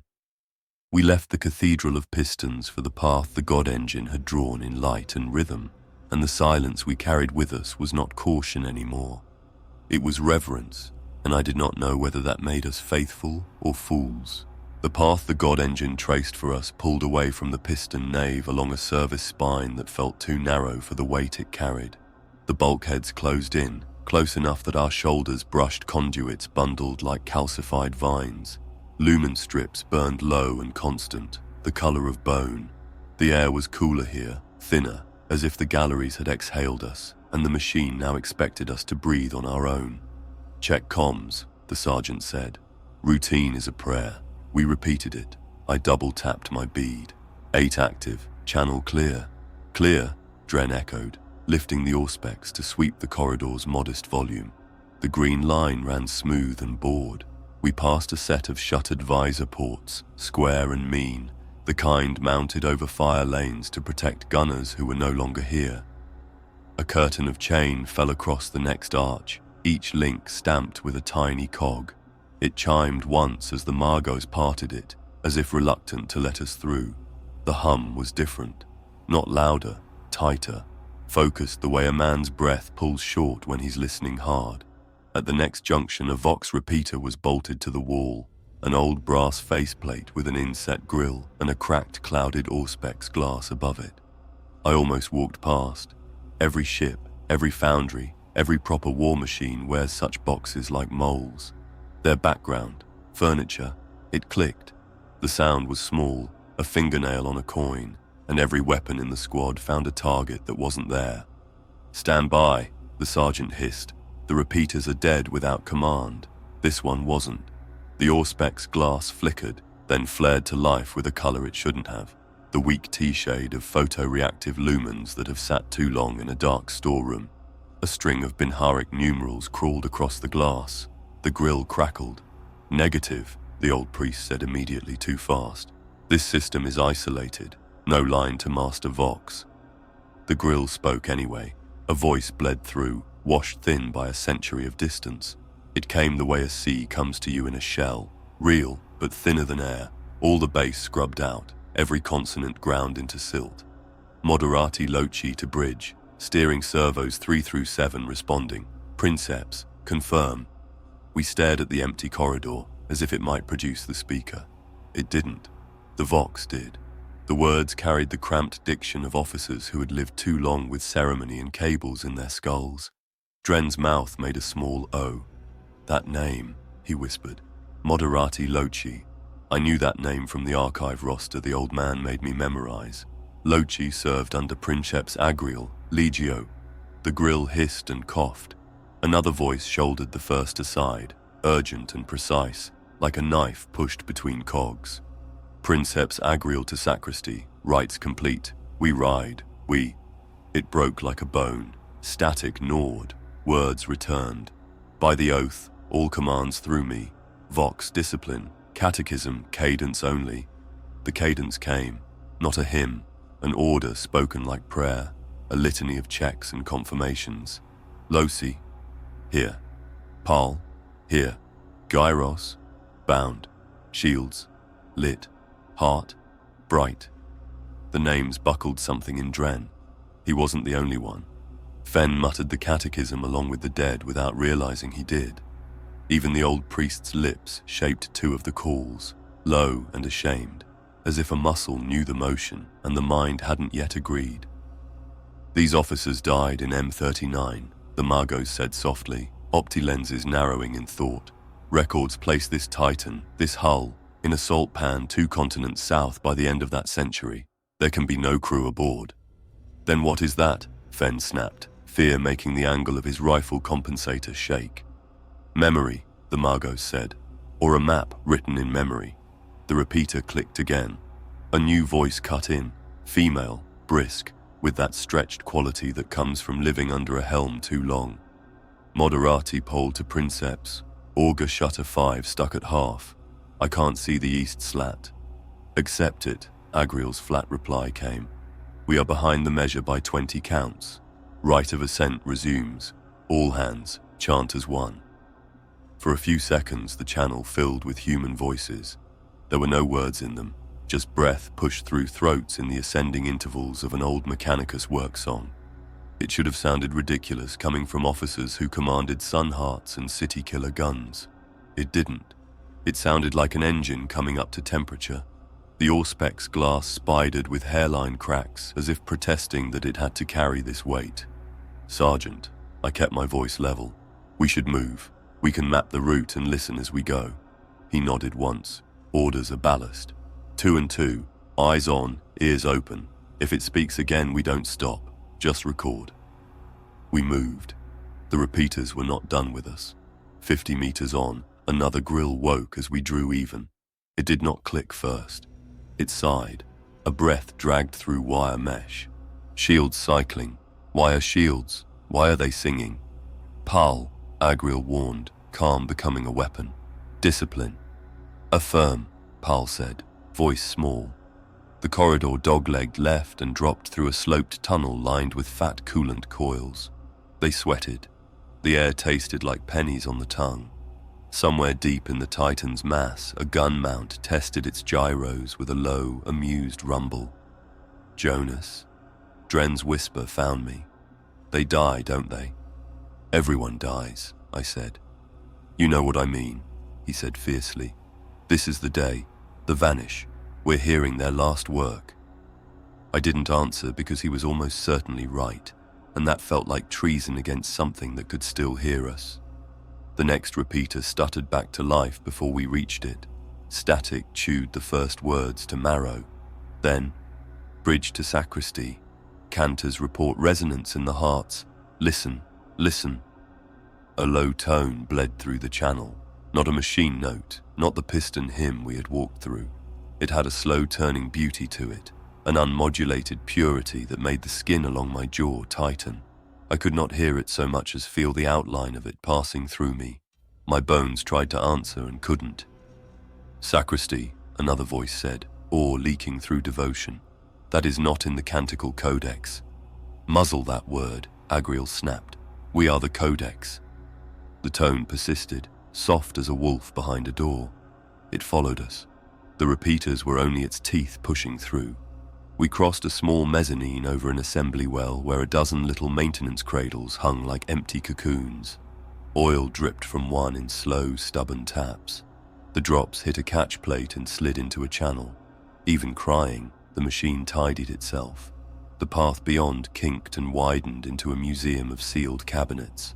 Lacquered wood inlaid with metal sigils, tiny locks, drawers labeled in hand. A sacristy where the Titan sacraments were kept. Every cabinet sat closed and squared, wards unbroken, keys absent. The repeater in the sacristy had a different voice, older, a breathy addiction that made me see a jaw set hard against a damaged lung. "Moderati to all decks. Report, report." "Here," Loti said. "Here," Pal said. Others answered, a rain of heres tapping down the chain. "Crew," the old voice said, and though it never named itself, we knew it for what it was, the senior tech adept who kept the Titan's soul on its rails. "Crew, repeat after me." It began a litany I had never heard, yet knew, the way a child recognizes a parent's anger without being taught the vocabulary. The words were simple, and they were a net. "I am within the walls. I am within the walls," the crew repeated. "I am surrounded by steel. By steel. I am a man and not a signal. A man and not a signal. I hear my princeps voice. Here, I hear no other." Silence took one beat too long to fill. "That's wrong," Dren said, voice small. "That's the litany for void ships with Geller hiccup. That's for the other thing at the glass." "Maybe the other thing is at the glass," Fen muttered. "Maybe it's in the glass." The repeater spat a burst of doubled speech that made my stomach turn. Two channels on top of each other, out of phase by half a syllable. Agriel's command voice and another voice exactly like it, speaking the same words 3 fractions of a second apart. The delay slid in and out, slipped, caught, slipped again. "Belt feeds primed, primed, range, range, by the oath, by the oath." The old priest flinched as if struck. "No," he whispered. "No echo on command. It steadied, or we convinced ourselves it had. We followed the map the Titan had shown us. down 2 more decks through a stair tunnel whose walls had been polished by hands that had no fingerprints, across a bridge above a tangle of optic nerves, filaments sheathed in glass, pulsing with slow light like milky veins. Past a doorway marked in fresh oil with a warning I chose not to read. The repeaters kept pace, lighting as we came even, going dark as we passed, like attendants in a palace turning on lamps just ahead of a procession and snuffing them seconds after. We learned names as we moved. We met the crew we would never see. "Here," Losi said in a dozen checks. "Here," Pal said more softly every time. "Here." A dozen others echoed until the sound was a scaffold that held the shape of a titan between voices alone. The Auspex glass on one repeater cracked with a sound like ice breaking and fell inward in a rain of dull shards. The grill beneath it whispered a single word that made my mouth flood with bitterness. "Hungry." The Magos didn't translate. He didn't have to. The word carried clean. "Not demon," he said through his teeth. "Not warp. A system that has learned appetite is not a demon. It is a condition. Conditions kill," the sergeant said. "Move." The last corridor bent in an S and opened into a lift shaft with a cage big enough for a chimera. The call rune pulsed gently. No button bore a finger's shine. The Mago set his mechadendrite to the plate. The doors unfolded like polite lips. We filed in. The cage smelled faintly of incense and old leather, and a sweet edge like burnt sugar. "Destination?" Dren asked faintly, because someone had to. The cage answered for us. It started down. As we dropped, repeaters embedded in the shaft walls took up the litany again, this time with voices we had not yet heard. A junior tech's high, raw cadence, a gunner's basso rumble, Pal, too quick, stepping on Losi's check. Losi, careful, slowing her with a breath. Agriel, steady as a metronome. "Here, here, here, here." The rhythm faltered. Her static ate the final syllable and replaced it with a wet scrape that might have been a breath or a blade along wire, or the sound a mouth makes when the tongue forgets where it lives. The lift kept dropping, smooth as sleep. The lights within glowed a little warmer. The chant of pistons receded, replaced by a lower sound with a heavier foot in it, as if we were entering the space where the God engine stored the darker parts of itself. Dren swallowed. "Say it," he whispered, not to me this time, to the machine. "Say it again. Say here." The grill above the lift door clicked. A voice obliged. "Here," it said. Not Agriel, not Pal, not any officer. A voice like the one you use when you kneel by a bed and promise a child you will still be there in the morning. We believed it because we had to. The lift steadied. The doors thought about whether they would open. Somewhere above us a bell tinged, just once, the sound of a spoon set down beside a plate that will be filled. "Guns up," the sergeant said. "Remember your names. Don't let the walls teach you someone else's." The doors sighed wide, and the God engine breathed out the smell of warm metal and old prayer, as if to welcome us home to a place that had never known us and had already memorized our voices. The lift deposited us into a passage whose walls were not steel but carved. No utilitarian panels, no bare conduits, just continuous plates of dark brass inlaid with slow-turning cogwork behind crystal panes, every gear polished to a glow you could see your eyes in. The Magos stopped long enough to trace a cogtooth with one mechadendrite. "This deck was made for more than function," he said, and the way his voice softened told me it was praise. It didn't feel like a working passage. It felt like a cloister. The air was different too, not just cleaner, treated. The tang of incense had soaked into it until every breath brought a ghost of some sanctified oil or powdered metal. Each lumen was a caged lantern set into a devotional niche, its glow filtered through crimson-tinted glass etched with microscript prayers.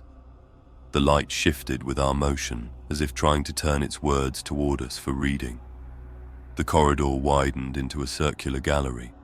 At its center rose a shrine. It was a tall, tiered construct of black adamantine veined with silver, shaped in the half-gear profile sacred to the cult Mechanicus. The lower tiers were studded with offerings, cog teeth of purest steel, lengths of insulated copper wire, votive tags scratched in Binharic, purity seals pressed with the Omnissiah's sigil. Higher up, miniature titans in beaten gold stood at parade rest, their bases engraved with high Gothic mottos in letters so small they could have fit on a coin. Candles burned everywhere. Some sat in neat racks along the shrine's plinth. Others were fixed into drilled holes in the deck plates or welded cups on the bulkheads. All their flames were steady, no flicker, no draft. They burned clean, as if the air here had been made for them. The old priest was the first to speak the thing all of us were thinking. No one's been here in centuries. It should have been true, but the wax on those candles hadn't run to pools of cooled dribble. It was still drawing clean, molten rings around each wick. The copper offerings were bright enough to show no hint of oxidation, and the purity seals. I stepped closer, my boots loud on the graven deck. The parchment was fresh, no dust, no brittleness, the ink still slightly raised where the stylus had bitten it. On one, the ink had smeared at the tail of a letter, as if a hand had brushed it before it dried. The Magos took this in without comment, his lenses whirring. He extended one mechadendrite over the shrine, paused, and withdrew it before contact. The sergeant circled the perimeter, rifle low, but eyes high. Whoever did this, they did it now, not a year ago, not a month ago, now. It was Fen who broke the quiet. Movement, he said, and his rifle came up. We all turned. He was looking toward one of the radial alcoves that branched from the gallery, narrow, deep, shadowed, with a small kneeler at the far end beneath a relief of the Omnissiah's visage. The shadows there seemed thicker than they should. I saw someone, Fen said, kneeling. The sergeant signaled Dren to sweep it with his lamp. Light sliced into the alcove, filling it from plinth to ceiling. Nothing. The kneeler was empty. The relief above it was a cold mask. The shadows peeled back without complaint, showing nothing that could have been mistaken for a figure. "You're jumpy," the sergeant said, but there was no mockery in it. Fen didn't lower his rifle. "They were there." "They?" I asked. Fen blinked once. "It didn't look like anyone I know." The Magos moved past us, his gait slow, deliberate. He entered the alcove without hesitation, mechadendrites tasting the air, brushing the kneeler's surface. When he emerged, he was holding a cog tooth the size of a coin. Its edge was still warm. "Fresh," he said. We circled the shrine again, slower now. The sense of a cloister had thickened into something heavier. It wasn't just a place of devotion. It was a place that expected its devotions to be answered. The candles seemed brighter. The air felt thicker in the chest. Somewhere deeper in the deck, a single chime sounded. Not mechanical, not electronic, but the pure note of a hand-struck bell. It came once, then again, from farther away. The Magos cocked his head. "Summons," he murmured. "Or procession." The old priest's hands worried the edge of his robe. "No one here to summon." "Not true," Dren said softly, and his eyes never left the shadows between shrine tiers. We moved on, because the deck's radial design gave no choice. The gallery fed into a long, low hall lined with devotional niches every 5 meters.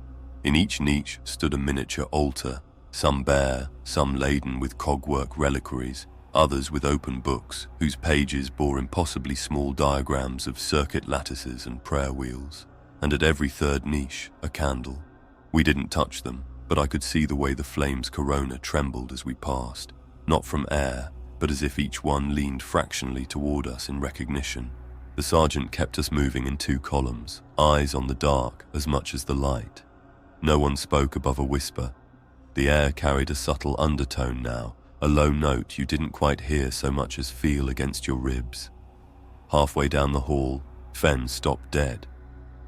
"There," he said, pointing at the next niche. We followed his aim. Someone was kneeling.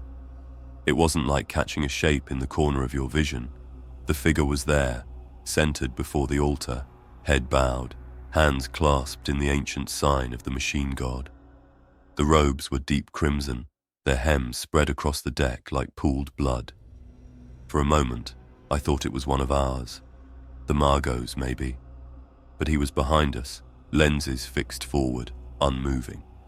The sergeant raised his rifle. The lumen nearest the niche guttered once, the only flicker we'd seen since entering the ritual decks. When the light steadied, the figure was gone. The altar was bare. The candle on it burned low, the wax flowing down one side in a fresh, molten ribbon. Dren swore in Binharik. The old priest whispered a prayer I didn't know. The Margot stepped to the altar and scanned it, slow. No bio sign, no energy signature. Yet, he touched the melted wax with a mechadendrite, then let it coil back, still warm. We left the hall in silence. At its end, another circular chamber opened. This one was smaller, with a single altar on a raised dais. Behind it, the bulkhead curved inward to cradle a great sigil of the Omnissiah wrought in brass and silver. Offerings lay in careful rows before the altar, gears, wires, lenses, purity seals, each aligned with mathematical precision. At the center sat a human skull, crowned with a rusted laurel. It was wired into the altar's surface, thin strands running from its eye sockets into the brass beneath. The candles here were the tallest yet, set in thick iron holders. Their flames leaned inward toward the skull, as though toward a hearth. I felt the urge to kneel. It wasn't belief. It was expectation. The Margot spoke Binharik again, low and careful, like one might speak to a sleeping animal. His mechadendrites traced the air above the offerings, but never crossed into contact. Fresh, he said again. The sergeant looked at him. What does it mean? It means, the Margos replied, someone, or something, still keeps the machine god's covenant here, and it means the god engine accepts the offerings. Dren's voice was thin. Accepts. How? The Margos didn't answer. The candle's light deepened, turning the brass sigil into a molten sunburst. The undertone in the air rose half a note, and I realized it wasn't the ship's hum at all. It was voices, deep and far away, chanting in unison. The words were lost in the echo, but the rhythm was unmistakable. The steady, triple-beat cadence of a Mechanicus processional, and somewhere in that chant, I thought I heard a fourth beat, a footstep, heavy enough to shake steel. The Titan had moved again, and I wasn't sure we'd been the ones to make it happen. The ritual decks exhaled us into a corridor that shed ornament the way a shrine sheds ash after a long vigil. Brass gave way to brushed steel. Cogwork filigree flattened into plates, stenciled with practical numerals. The lumen glass lost its etched prayers and settled for steady, workmanlike glow. It should have felt safer. It didn't.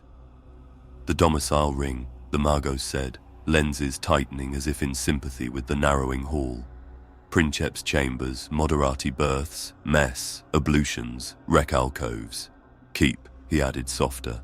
Respect. Respect is cleared room by room, the sergeant replied. Fen, you're on point. Dren, with me. Jonas, left sweep. He tapped the deck twice with his boot toe, a habit when entering any place that once held sleeping men. Waking strangers gently was still muscle memory. We passed a bank of lockers first, tall, slotted doors with nameplates set into little brass frames. Some plates bore neat, stamped letters, others, the trace of a hurried hand punching Binharik with a stylus between shifts. Dren's lamp drew lines across the plates and picked out the names we already knew from the dead Vox. Loki, Paul, AG. The last was scratched away in a gouge and replaced with a seal of cracked red wax. I didn't ask. Open them, the sergeant said. We pulled 4 at random. Hinges whispered. Inside, uniforms folded into rectangles that would have pleased any drill master. A pair of soft gloves tucked in a bowl. A set of rank pins laid out as if for inspection. In one locker, a little tin of savory paste, lid still sealed, the label unpeeled on one corner, waiting.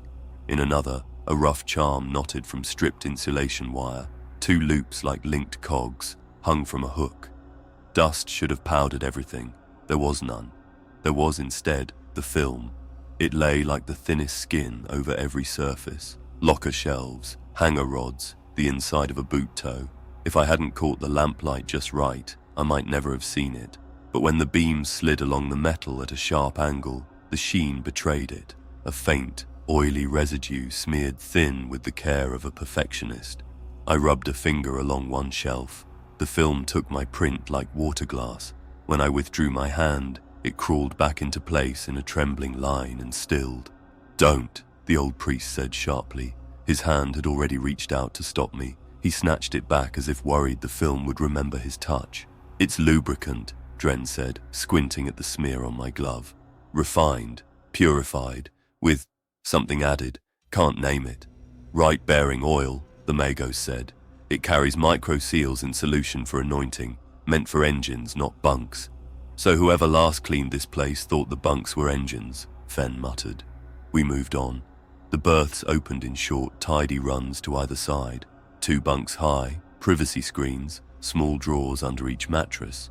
2 of the rooms bore little trophies above the door. One a crude line drawing of a titan trampling a heretic scrawl. The other a pressed flower in resin, of all things. It had kept its color. It should not have. Every pillow was plumped. Every blanket folded with the kind of crisp that takes time and a straight edge. A pair of house slippers sat side by side under one lower bunk, the toes pointing outward at a peculiar angle, as if their owner always put them on in a hurry. No sign of struggle, no hasty mess, no shirts half pulled from drawers by men running on a siren. Just rooms laid to a standard I had rarely seen outside parade inspection. "Who does this?" Fen whispered, and then vanishes. No one answered because the mess had announced itself in smell before we reached it.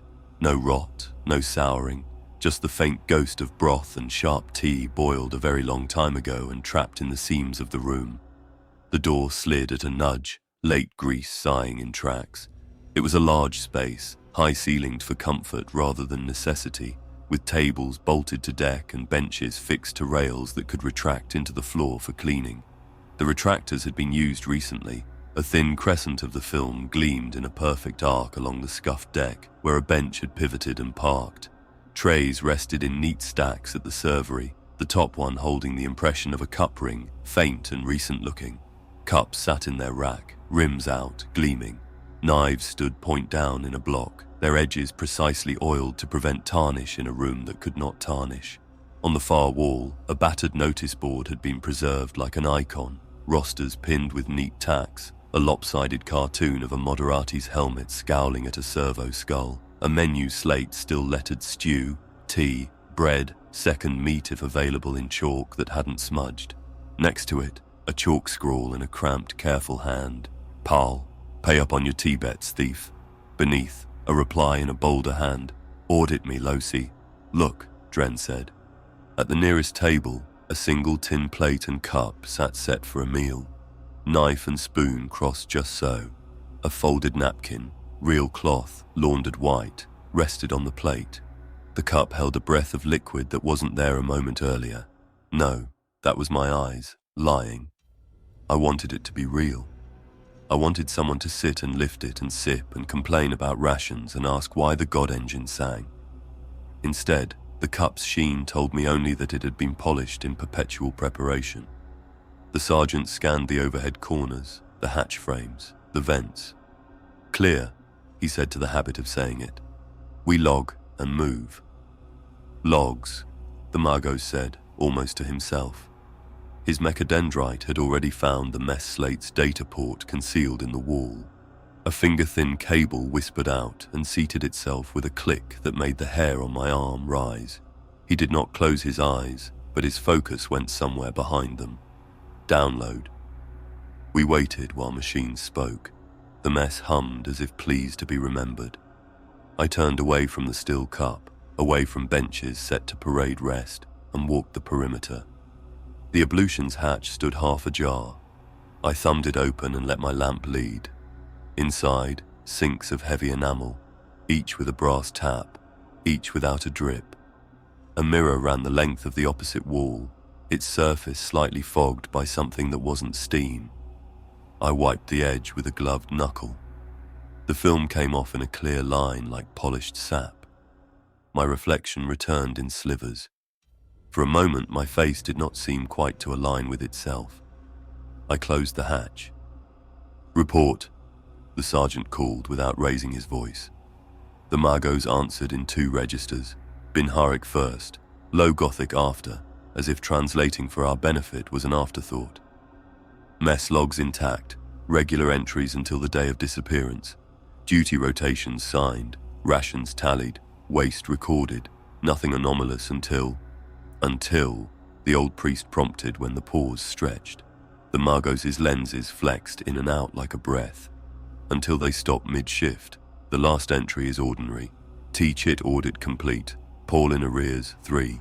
Timestamp cuts at the top of the next hour. No finalization. No lock. Any distress? The sergeant asked. Alarms. None flagged. The sequence simply ceases. He withdrew the cable. The port irised shut, neat as a healed wound. We cleared the Princeps suite next. The door blinked a polite rune when the Magos approached, then opened of its own will. The room was not grand, kingdoms have cradles, but it carried weight. A low bed with a simple blanket, a desk with a single sealed drawer, a wall shrine with a small brazier and 3 candles, one burned down half its length and frozen there in solid amber drip. On the desk, beneath the clarity hood of a dust dome that had never needed to work, lay a narrow book bound in grey leather. The cover was stamped with the sunburst and sword. The clasp was open. The sergeant eyed the Magos. He nodded. Touch with care. I lifted the dome. No dust plumed. The book was heavy the way well-made things are heavy. Mass honest for the volume. My fingers remembered the texture of human leather before my mind supplied animal. I swallowed. Inside, neat script. No frills, no indulgence. Duty entries in the Princeps' hand, dated and time-coded with ship's chronometer. I read aloud. Day 4329 since installation. Fire control cycling nominal. Pile won the teapot. Complaints filed. Turn. Day 4330. Sacristy rites observed. Heart resonance noted 5 counts against catechism. Old men grow deaf. Young men grow proud. We maintain. I turned pages. Days. Weeks. Months. The same voice. Flat. Spare. Alive in its spareness. Then, 3 days before the logs ended, a different line cut its way in, like a nail scratching through paint. Song persists. Not in catechism. Feels clean. Dismissed. The next day. Song threads through motive galleries. Pal hears it in the kettle boil. Loci in the auger shutter. I in the breath. We maintain.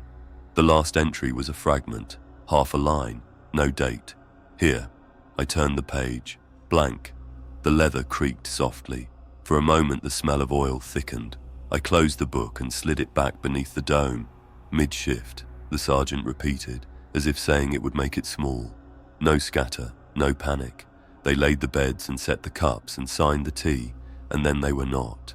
Absorbed, the old priest said, dread making honesty of the word. Or translated. Nothing demon, the Magos said sharply.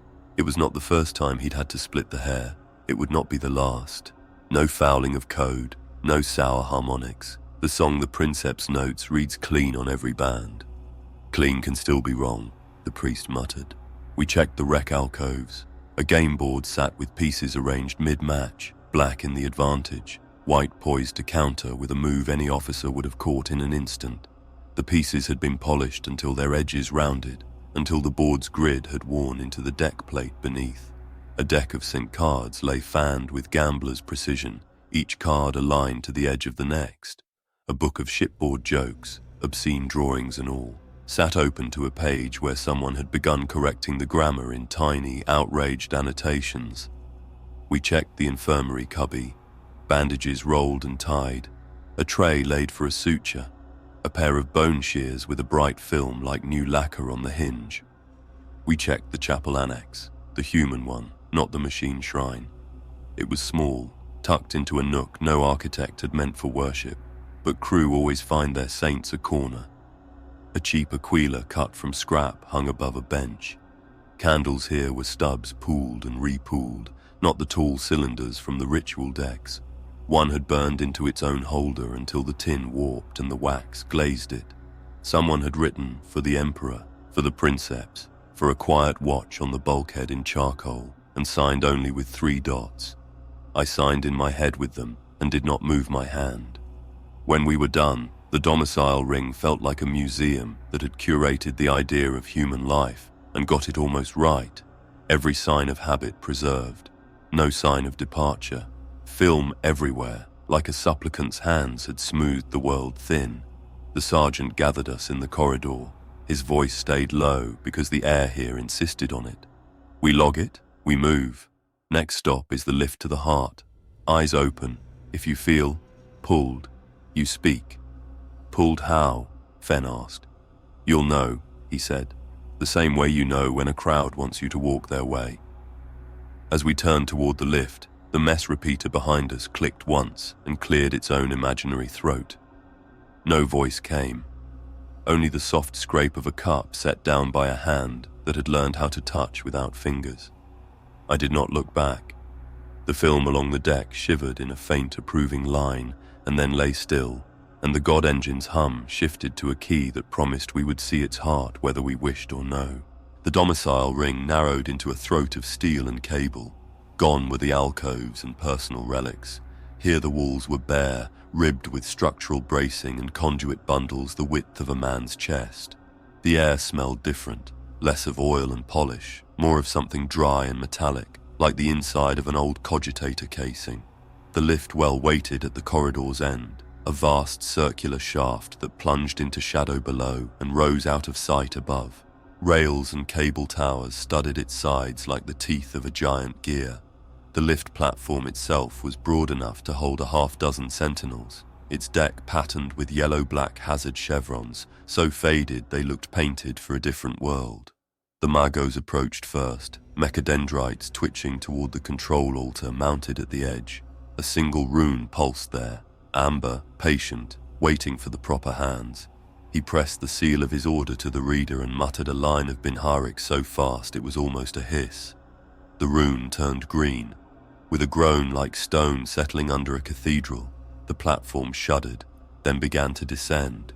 A chorus of chains and magnetic clamps released in perfect unison. Somewhere far below, a counterweight started its climb, and the floor beneath us swayed with its rhythm. We were going to the heart.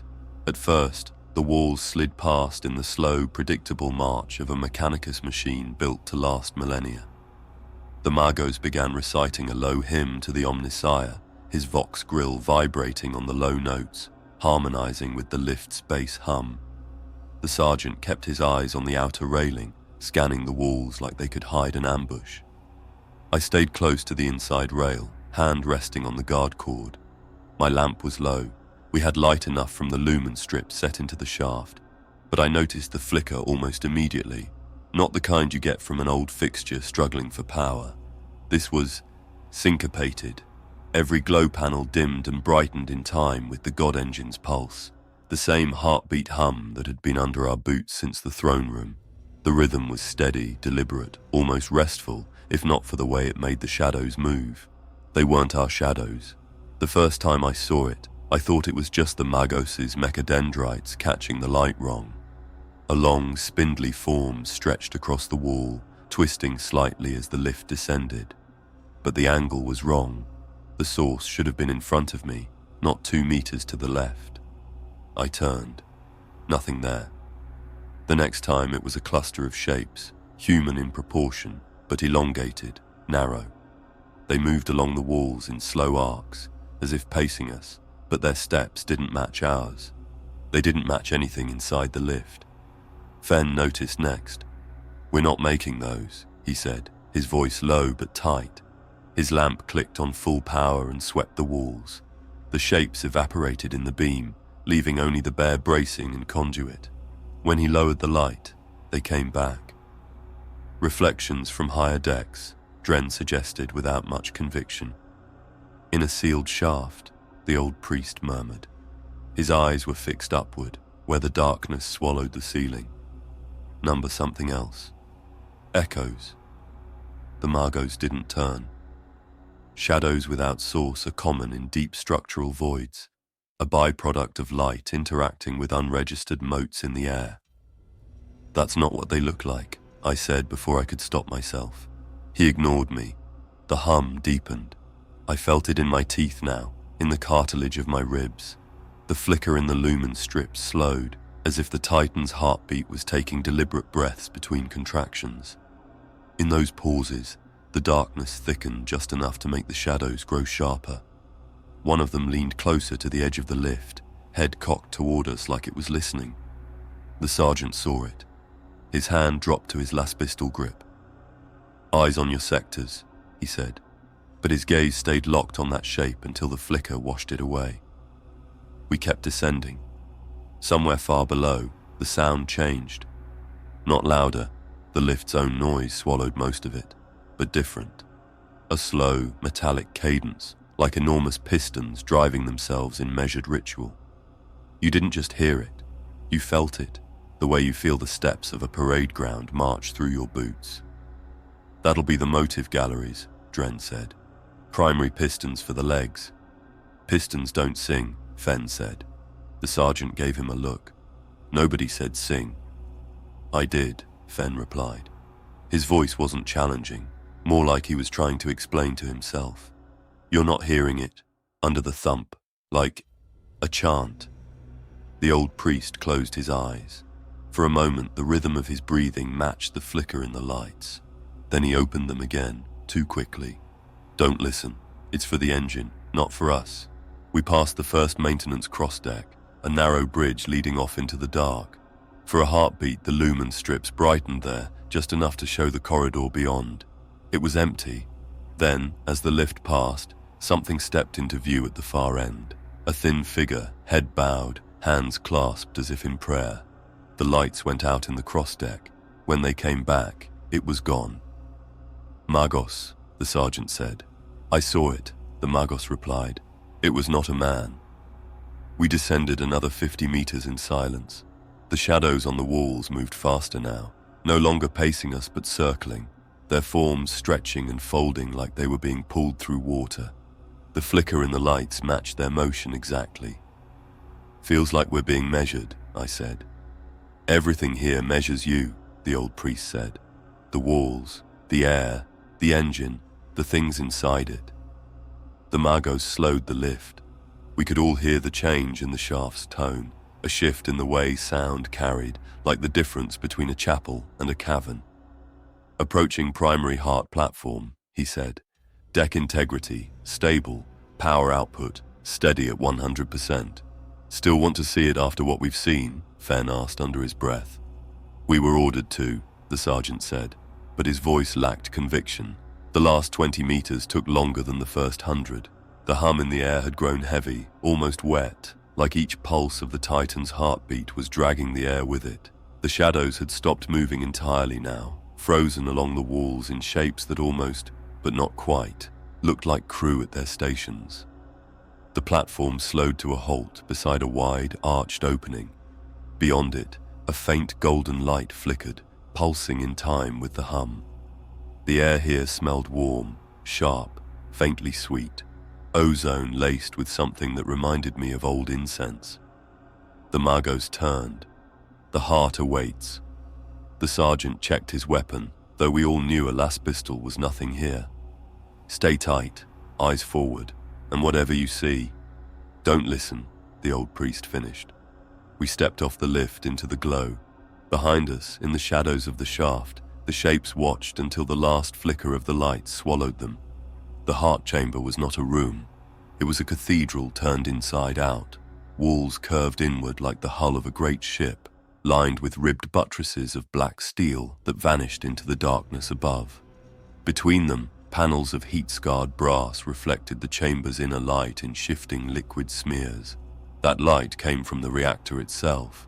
It rose at the chamber's center like a sun trapped in a cage, its surface a roaring lattice of blue-white arcs bound within a web of hexagonal field emitters.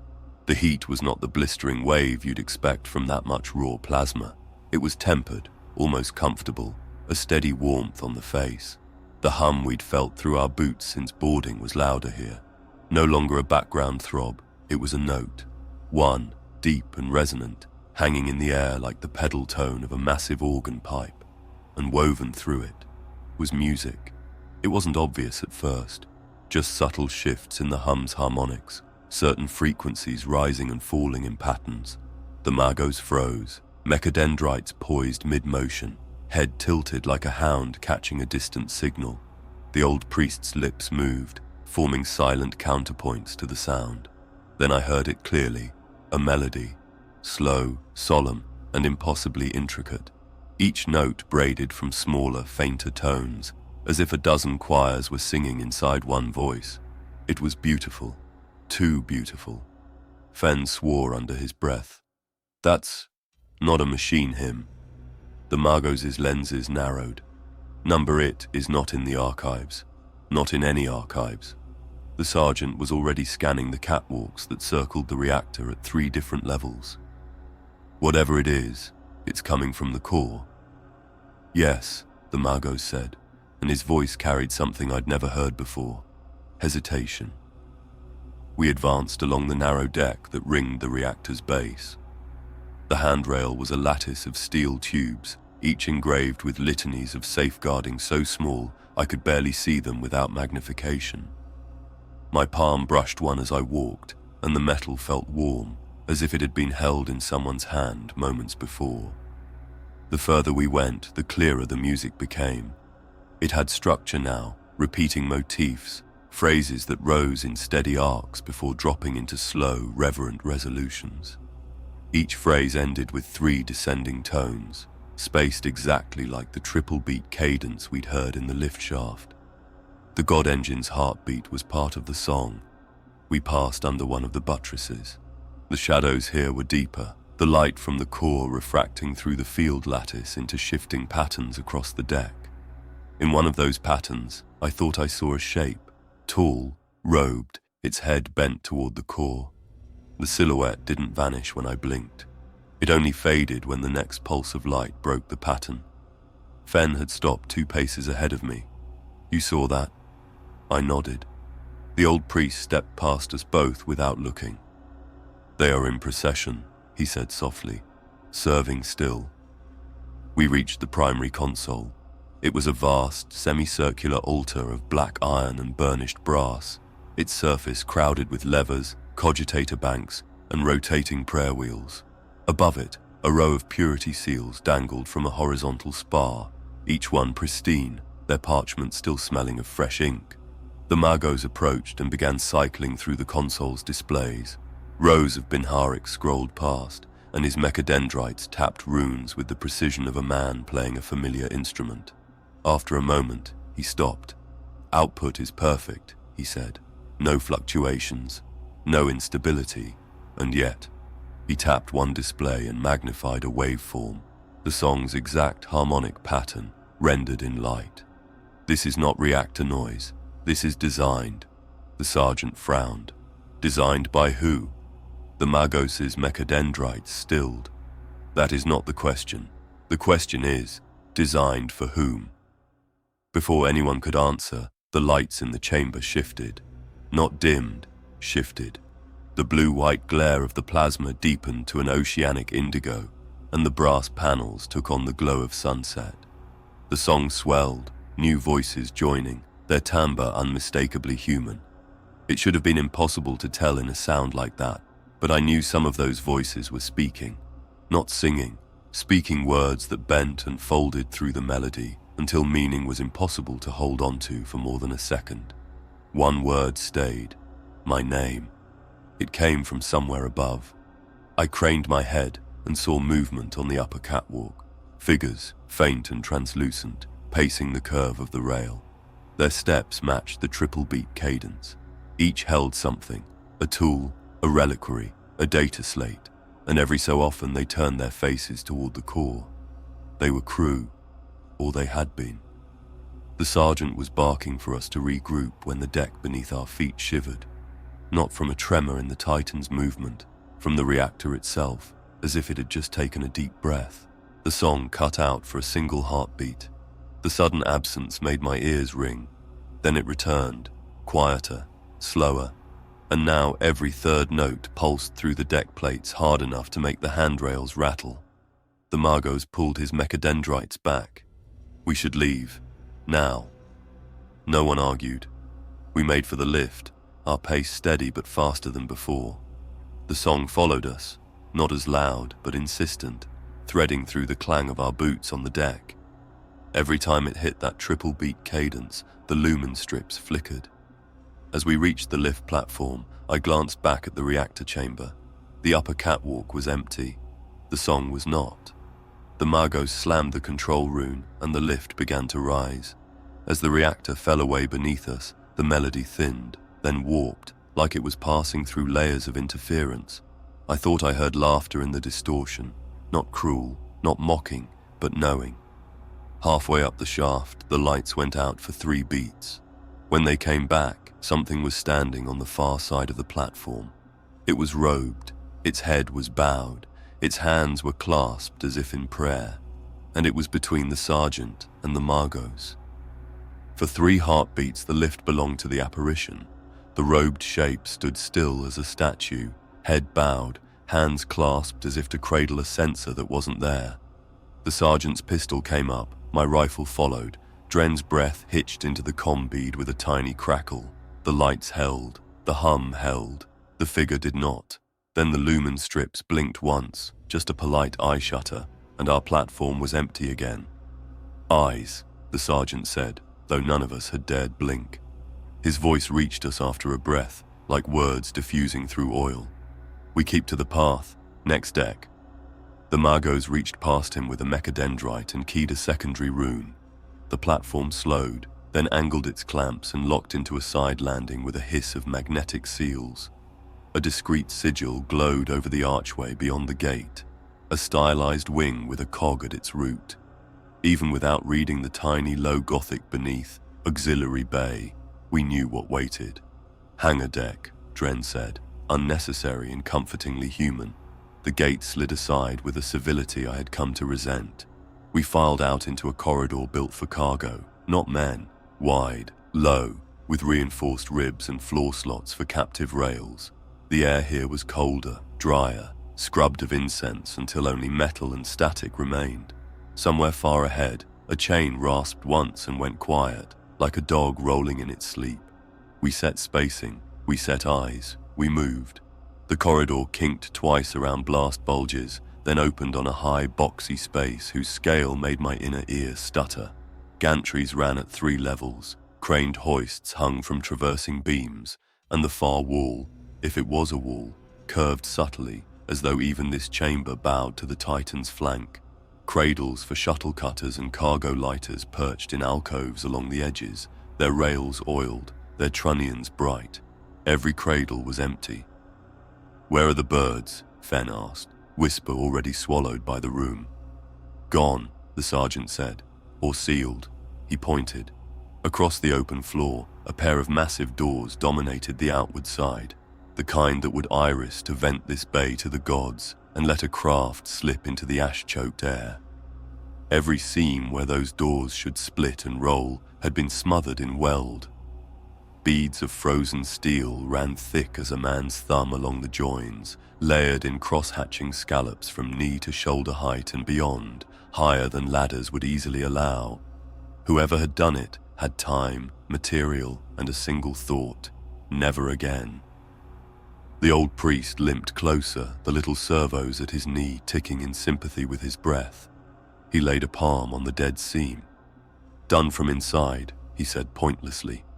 He turned his head until the red lens caught the light and he became an eye, all pupil. "See how the heat bloom has chased itself along the plate." The Magos had already sent 2 mechadendrites to taste the welds, their fine instruments licking and tapping the beads with insect delicacy. "Layers," he murmured. "Multiple passes, not rushed. Good technique, inconsistent hand height. Work crew, small." Dren scanned. The Auspex muttered and sulked. "No void beyond. Solid read. Either the sensors hate this alloy or it's backed by armored shutters," I said. "Some bays double lock." The sergeant studied the gantries above, hunting for firing slits, murder ports, the ugly little lies ships hide for when boards come. He didn't find any. "Magos, we'll need the doors open, or a hole." The priest's jaw tightened. "You would undo what someone did for a reason," the sergeant finished. "Maybe. But command sent us to map and confirm.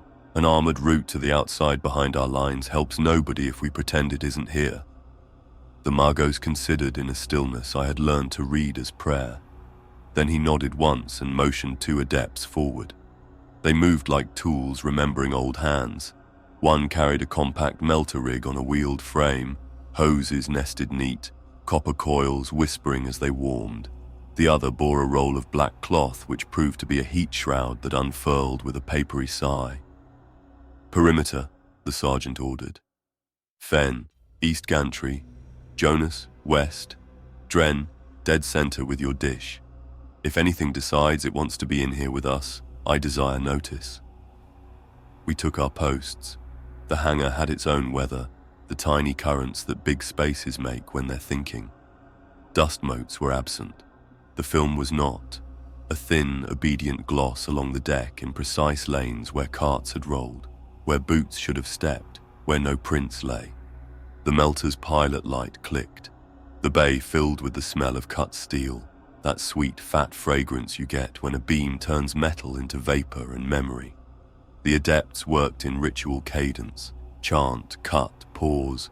Chant, cut, wipe back the bead with a glassy tool that didn't quite touch. Chant, lay sealant against splatter where none fell. Chant, breathe at the same time. "Shadows," Fen whispered on the link. I swept my sector. Gantry shadows made long teeth against the wall, but nothing broke them. "Where?" "Periphery of the world," he said, like fingers reaching to stop us. "Eyes on the job," the sergeant said mildly, which meant I see them too, and we will not feed them with words. The first pass of the melter turned a neat ellipse at chest height. The second deepened it. The third broke through with a sound like a coin dropped in a deep well. A gout of breathless cold slid out, raising the tiny hairs along my wrists. The heat shroud slapped against the hole with a practiced motion. The cold cut off like a valve closing. "Pressure equalized," one adept reported, beads of sweat bright around his mask. "No draft." We continue. They widened the cut to the size of a man, then squared it. The plate was thick, but not thicker than their faith. The last corner parted. The rectangle hung for a second, sulking, and then the adepts pulled it free on hooked bars and laid it with absurd gentleness on a pad. Steam curled. Metal sang to itself as it cooled. The hole showed darkness beyond, a dark that was not the absence of light, but the possession of it. The Magos stepped close, then aside, letting his optics adjust and his augurs whisper. "No outside. Secondary barrier immediately beyond. We have cut only the first skin." He wrapped the edge with a mechadendrite. The sound dampened the way foam kills a bell. The sergeant eyed the thick seam of welds around the bordering plates. "They sealed the big doors and armored the back with shutters," he said. "Against what? Or for what?" the old priest muttered. The adepts set the melter again, deeper, slower. The second cut produced sparks too bright to be comfortable, and no breath of cold at all. When their glassy tool scraped the inside edge, it squealed, ugly, resistant, like something that didn't want to be smooth. "Almost," one said. That was when Dren made a sound like a man swallowing wrong. "Sarge," he said softly. "My dish. I'm getting movement." "Where?" "Inside the barrier, close to the cut. It's like..." He swallowed again. "Like a line running up the inside plate toward us. Very fast." "Back!" the sergeant snapped. We gave ground. The adepts killed the melter and fell away with professional speed. The hole seeped dark. We listened to nothing and heard it. A thin, on-metal scrape, faint at first, then unmistakable. The sound of something hard drawn with pressure along steel. It came to the height of a tall man, paced our hole, then dropped. The sound repeated, longer, lower, then rose with a hacksaw patience. Fen's voice was a dry whisper. "Tell me that's rivet creep." The Magos's mechadendrites extended without his permission if his posture meant anything. It is not creep. The scrape stopped. For a heartbeat, the bay was only our breathing and the tick of cooling weld. Then the steel spoke, not with a voice, with marks. Whatever lay inches beyond our cut dragged itself along the inner shutter and scored it, hard, deep. A line appeared, a pale, raw gouge curling down in a slow arc. It dug again, parallel, and again, each stroke deliberate, each beginning with a little catching hitch and ending in a flourish that tore at the grain. 4 long grooves, a pause, 4 more, offset, then a smaller cluster below, closer together, like a second hand working beside the first. Fen swore softly. Claws. The old priest began a prayer and couldn't find the end of it. He began another and let that one die too. Dren lifted the auspex toward the wound as if the device could smell. No biography, no heat. The plate is colder along the score. His voice failed to decide whether to be impressed or afraid. The sergeant's face did neither. He set his palm lightly to the deck to feel the Titan's hum and decided the rhythm would not save him from orders. Magos, can a lascutter or a servo claw make marks like that? No, the Magos said. He did not hesitate. No organic hand could do this. No tool I know would choose to do it this way. The pressure required. He angled a lens into the gouge, evaluating the metal's torn lips the way a hunter reads a track. Is vast. The gesture is artless, but intentional. Intentional what? Fen asked. Display, the Magos said. Warning, or reply. Reply to what? Dren whispered. The steel answered with a new sound, a gentle rhythmic tapping from the other side. 5 beats in an odd cadence, 3 quick, 2 spaced. It repeated, 3, 2, 3, 2. The Titan's hum did not match it. The lights did not flicker. The tapping belonged to a will that neither cared nor needed to borrow the God Engine's pulse. Code? I asked before I could stop the hope. The Magos shook his head once. Not any I am pleased to recognize. The sergeant weighed the door with his eyes and all the dark behind it with his gut. We log it. We close our hole. The adepts hesitated. It was a small human thing, the body balking when the mind already understood. But they set the plate to the cut and ran a bead, swift and neat. As the final scallop cooled, the tapping rose to a papery rattle and then stopped. Fen exhaled in a laugh that had no humor. So, something in a giant holy engine is scratching at the inside of the hangar doors, and we just told it to wait its turn. Something, the old priest said, voice flat as an anvil, that the crew feared enough to weld the world shut. We took a last look around the bay, the empty cradles, the hoists coiled like sleeping snakes, the rails gleaming with a ridiculous faithful polish, the welds thick as scars, no bird to fly, no way out but the path the Titan had drawn us. Back to the spine, the sergeant said. We take the high gantry, mark a second route, and the hangar's repeater clicked. Not a voice, just that little tick. The fingernail on coin we'd learned. It clicked again, deliberate now, matching the 5-beat pattern we had heard behind the shutter. 3, 2, 3, 2.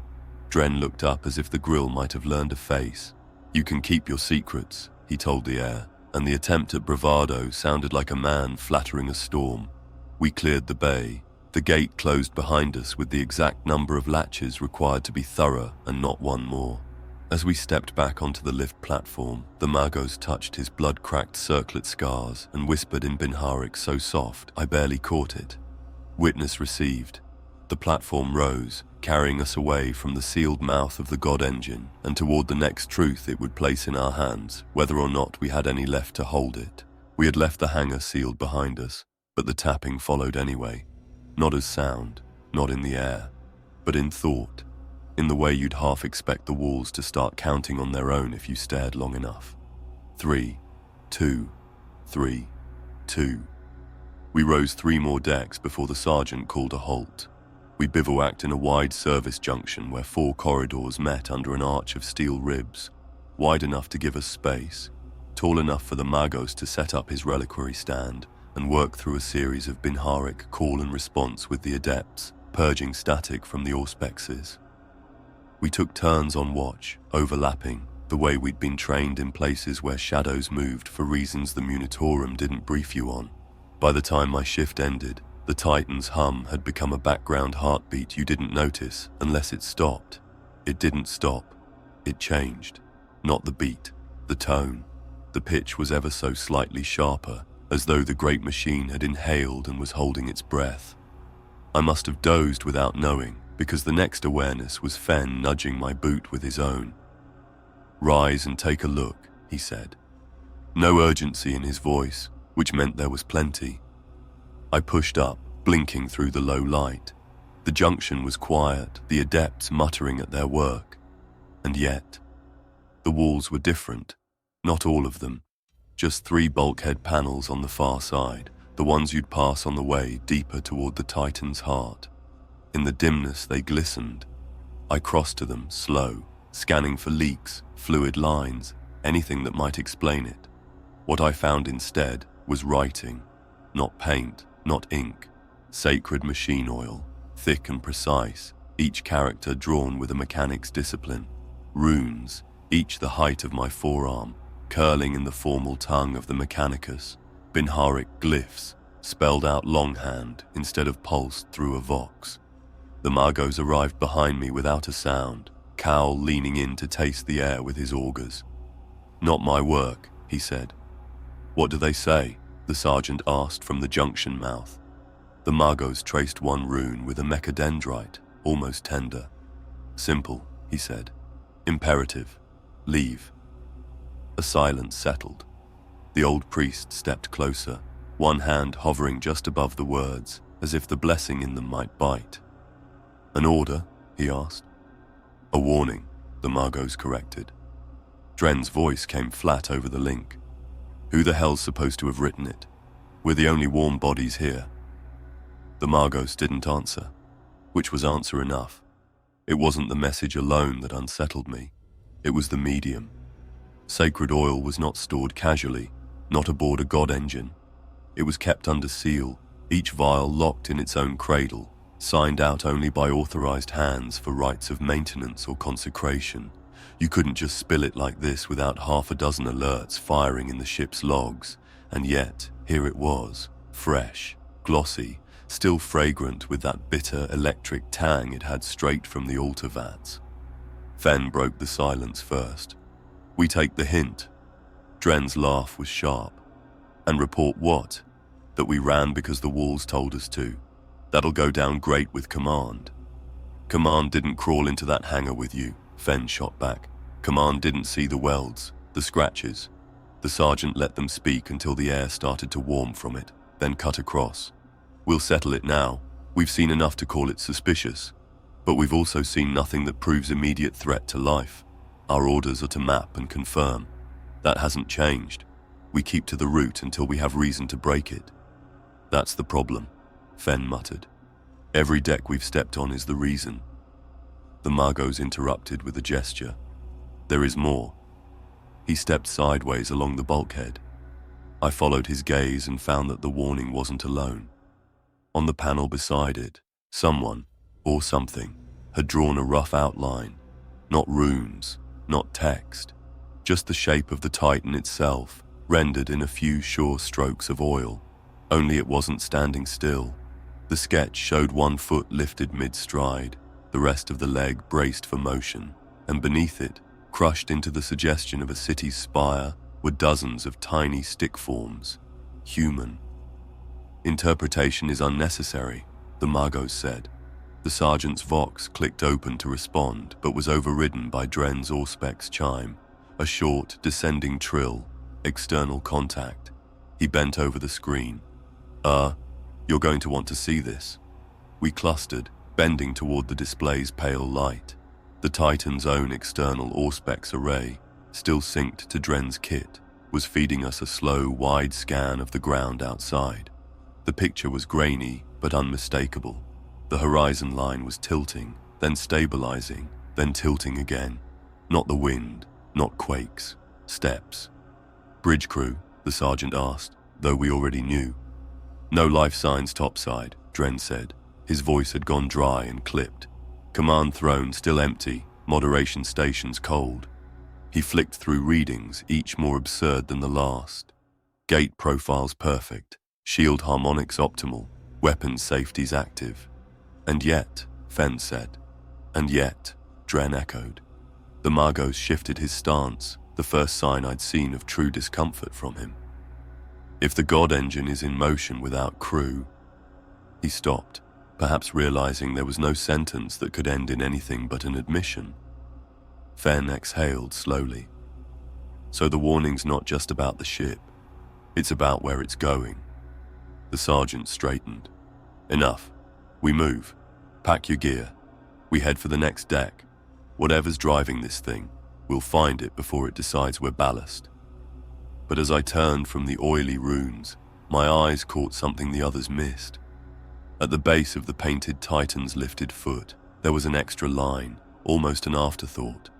Tiny, crooked, a stick figure standing apart from the crushed ones, watching. We left the warning written in oil and climbed toward the bridge on legs that didn't trust the deck.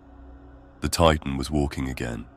You could feel it in the long, measured tilt of the corridors, in the way the handrails warmed a fraction just before each invisible stride. The hum had shifted 2 tones higher, and the lumen strips along the spine flickered in a triple beat that matched the cadence we had learned to hate.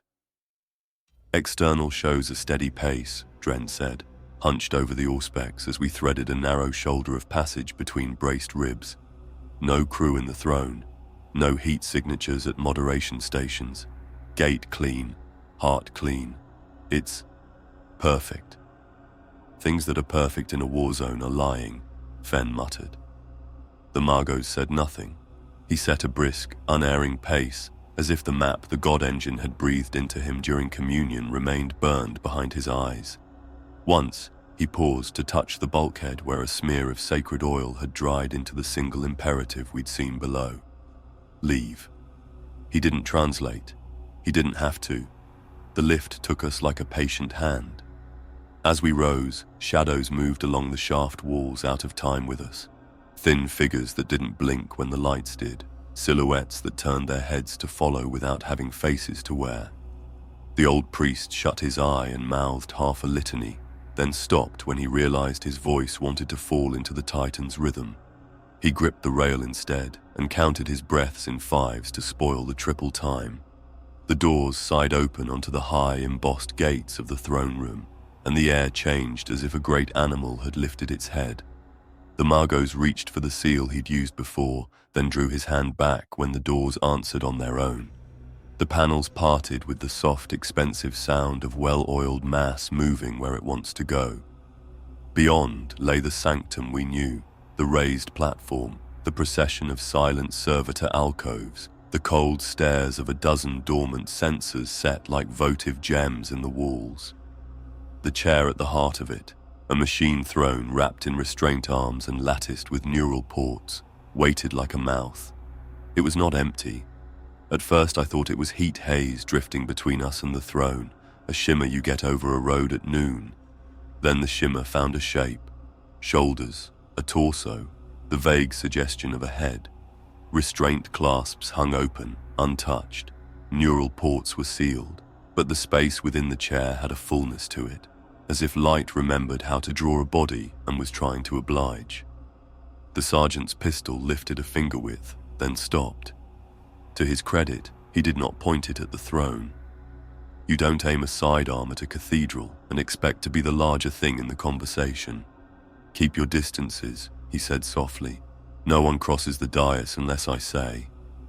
The figure turned toward us. It did not move, not the way bodies move, and yet the impression of facing drifted in our direction, the shimmer reorienting like smoke deciding which way is forward. There was no face to meet, no mouth, no cheek, but there was the pressure of attention, the suggestion of eyes opening in a surface made of air. The sensation crawled along my skin, subtle, then overwhelming, then gone again in the next pulse of the lights. Spirit, the old priest breathed, and hated himself for believing it. Projection, the Margos answered, more to reassure himself than us. Residual imprint. Princeps memory looped through the throne's coils. A self-image rendered by field harmonics. It is possible. Fen took a half step back anyway. Dren swallowed. Auspex shows no life, no heat. But the chair's power rails just climbed 0.5%. He flicked to another screen. Bridgevox is live. The throne room repeaters clicked in unison, 6 grills taking a breath. The shimmer leaned, or the room did, or my stomach did. It amounted to the same thing. Across the consoles flanking the throne, runes brightened, course data, motive readouts, gyro tolerances, shield geometries. The displays moved like hands remembering a task. The Vox spoke. "Bridge to all decks," a voice said, thin and far away, washed in static like rain behind glass. It was neither male nor female, neither old nor young. It had the quality of command voices, long used to being obeyed when they were quiet. "Stand to, march continues." The word cracked in the speaker and repeated, a glitch unrolling into ritual. "March must continue, march must..." The channel cut, came back, steadied. "Stand to, we are late." The room felt smaller. The Magos stepped to the edge of the dais and bowed his head the way his kind bow when they fear doctrine will not save them from a thing they want anyway. "Identify," he said, in low Gothic first, then Binharic with the clean precision of catechism. "Name yourself who sits the throne." The shimmer answered by doing nothing. The restraint arms twitched, no more than a breath, then settled. Along the throne's cradle, a single smear of old, dried blood looked darker than before. "Princeps Agriel," the old priest tried, testing a ghost with a name. "If you are present, give the sign." He raised his palm, 5 fingers out, then drew it down to 3 in the old shipboard acknowledgement for "I hear you." The Vox crackled. One syllable came through clear as a bell. "Late." "Late for what?" the sergeant asked, because the words were in the room now and refusing to be unspoken. "Your orders, your route, your war." The shimmer's non-face turned full upon him. I felt the look like cold light pinned me to the deck. Dren hissed. "Sarge, external confirms. She's increasing pace, stride lengthened by 2 degrees, heading, bearing 321 by north. That's toward the Eshar hive line. The hive is 20 leagues, Fen said. There's nothing between us and refugees," the old priest finished, flat and miserable. "Workers fleeing, pilgrims, stragglers, and militia who will try to stand in front of a god because they cannot imagine it would step on them." The sergeant's jaw worked. Duty and rage are heavy when they sit on the same shelf. "Magos, take it out of stride. Whatever you have to sing or cut, do it." The Magos mounted the dais as if he were walking into sacrament. His mechadendrites spread like a fan, their tips hovering a finger width above the throne's interfaces. He did not touch. He began to speak in Binharic, low, patient, argument phrased as reverence. The shimmer's suggestion of eyes swung to him. The Vox hissed once, hard enough to spit, then leveled. "No," it said. "Do not interrupt the march. This is not a march," the Magos said softly, dangerously. "This is momentum without a will to aim it. Identify your princeps. Identify your moderati. Show me a hand to take the oath or admit you are empty." The restraint arms twitched again. One tried to close. Its servo halted mid-gesture, then reopened with almost human indecision. On the consoles, the course rune brightened, a perfect line, unmarred by drift, drawn straight as doctrine toward the distant hive. The Vox crowded with a dozen small lost sounds, breaths, the creak of leather that wasn't there, the barely audible click a tongue makes before it speaks words it no longer remembers how to shape. Then the command voice returned, steady now. "March must continue," it said. "We are late." "For what?" I asked before anyone could stop me. I heard the rawness in my own voice. I did not care. Late for what? The shimmer turned. That pressure of attention settled on my face and pressed until my eyes watered. I had the mad thought that if it chose to fix me there long enough, I would learn how to be a silhouette and then an absence. "Witness," it said, and that word did not come through the Vox at all. It arrived in the bones of my head like a memory infection. I flinched. The Margos's lenses snapped to me, reading heat, pulse, falsity. I had nothing to give them. The old priest made a sign with 2 fingers I had only seen used at deathbeds. The sergeant took 1 measured step onto the dais. The floor did not object. The servitor alcoves remained empty. The implication of eyes did not leave my face. "Last time," he said to the room. "Stand down. Halt march." The displays did something I had not seen them do since we boarded. They answered. Not in English, not in Binharic. In movement. A dozen status wheels spun, 3 turned red, 2 locked and then unlocked in swift succession. A text string flowed across the central plate, sharp, clean, recent. The Margos growled the translation before the priest could. "Exterior hatches," he said. "Locking." As if summoned by the word, the ship around us began to decide. You hear seals every day of your life aboard things like this. Gaskets kissing plates, dogs turning in sockets, the little chuffs of automation, so much background you can name them in your sleep. This was not that. This was the sound of 100 mouths making up their minds and closing. Fen swore. Dren flicked through feeds, fingers stuttering.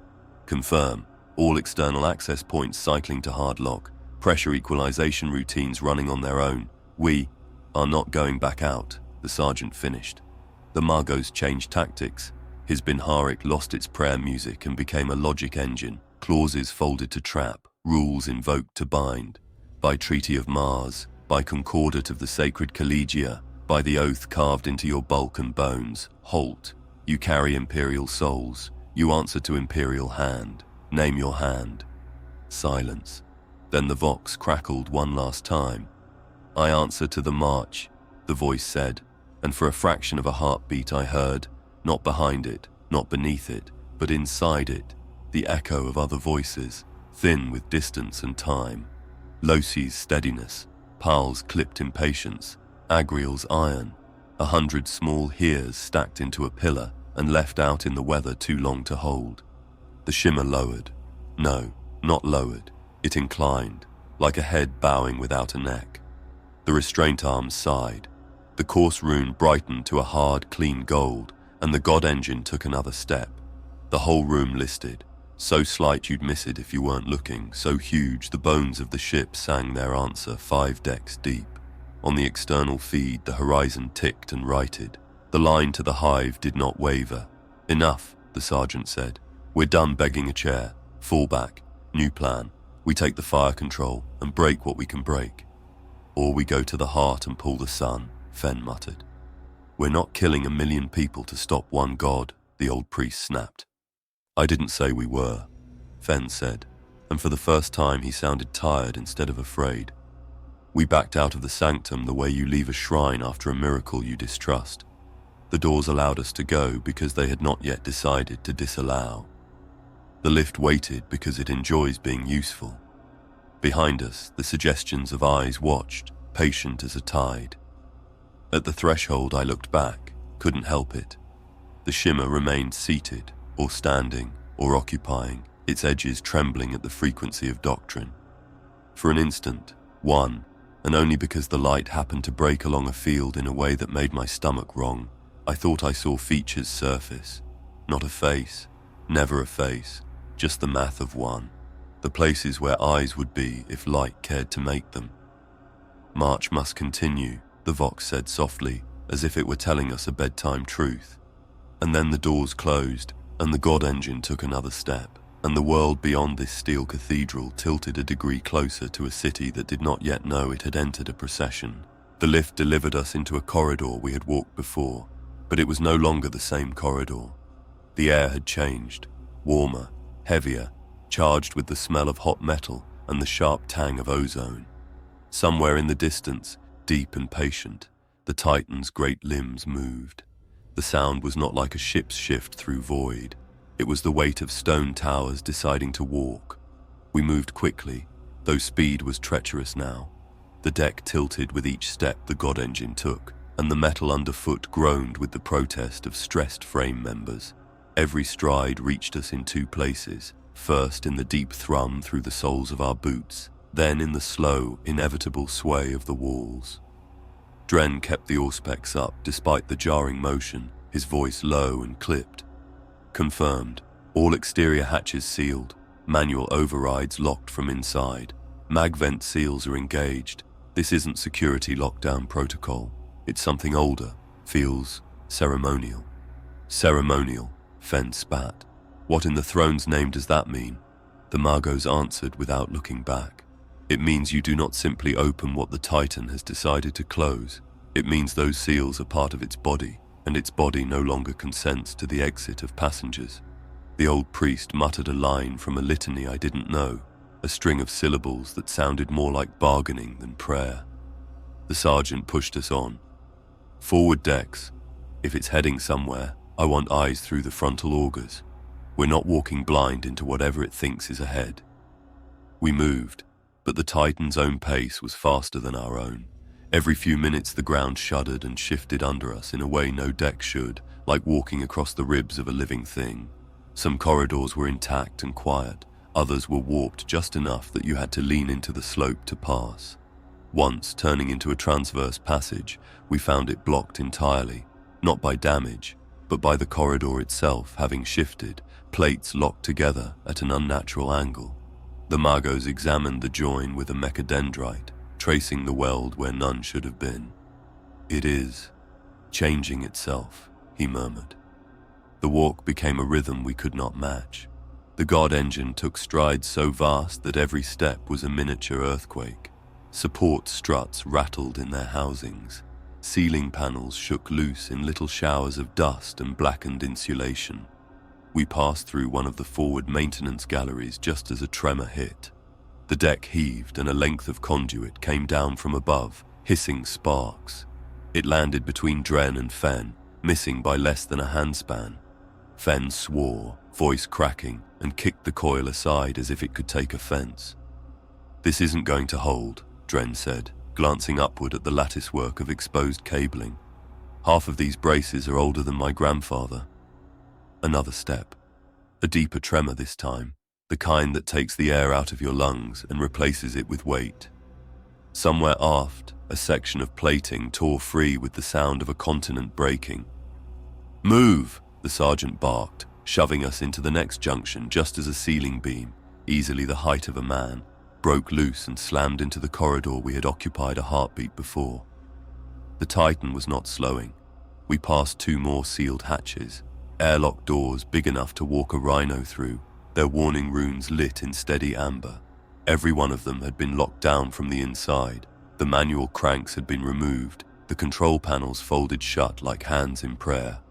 "What if we cut our way out?" Fen asked, panting. The Magos gave him a look that might have been pity. "This is not a shuttle skin. This is a god's armor.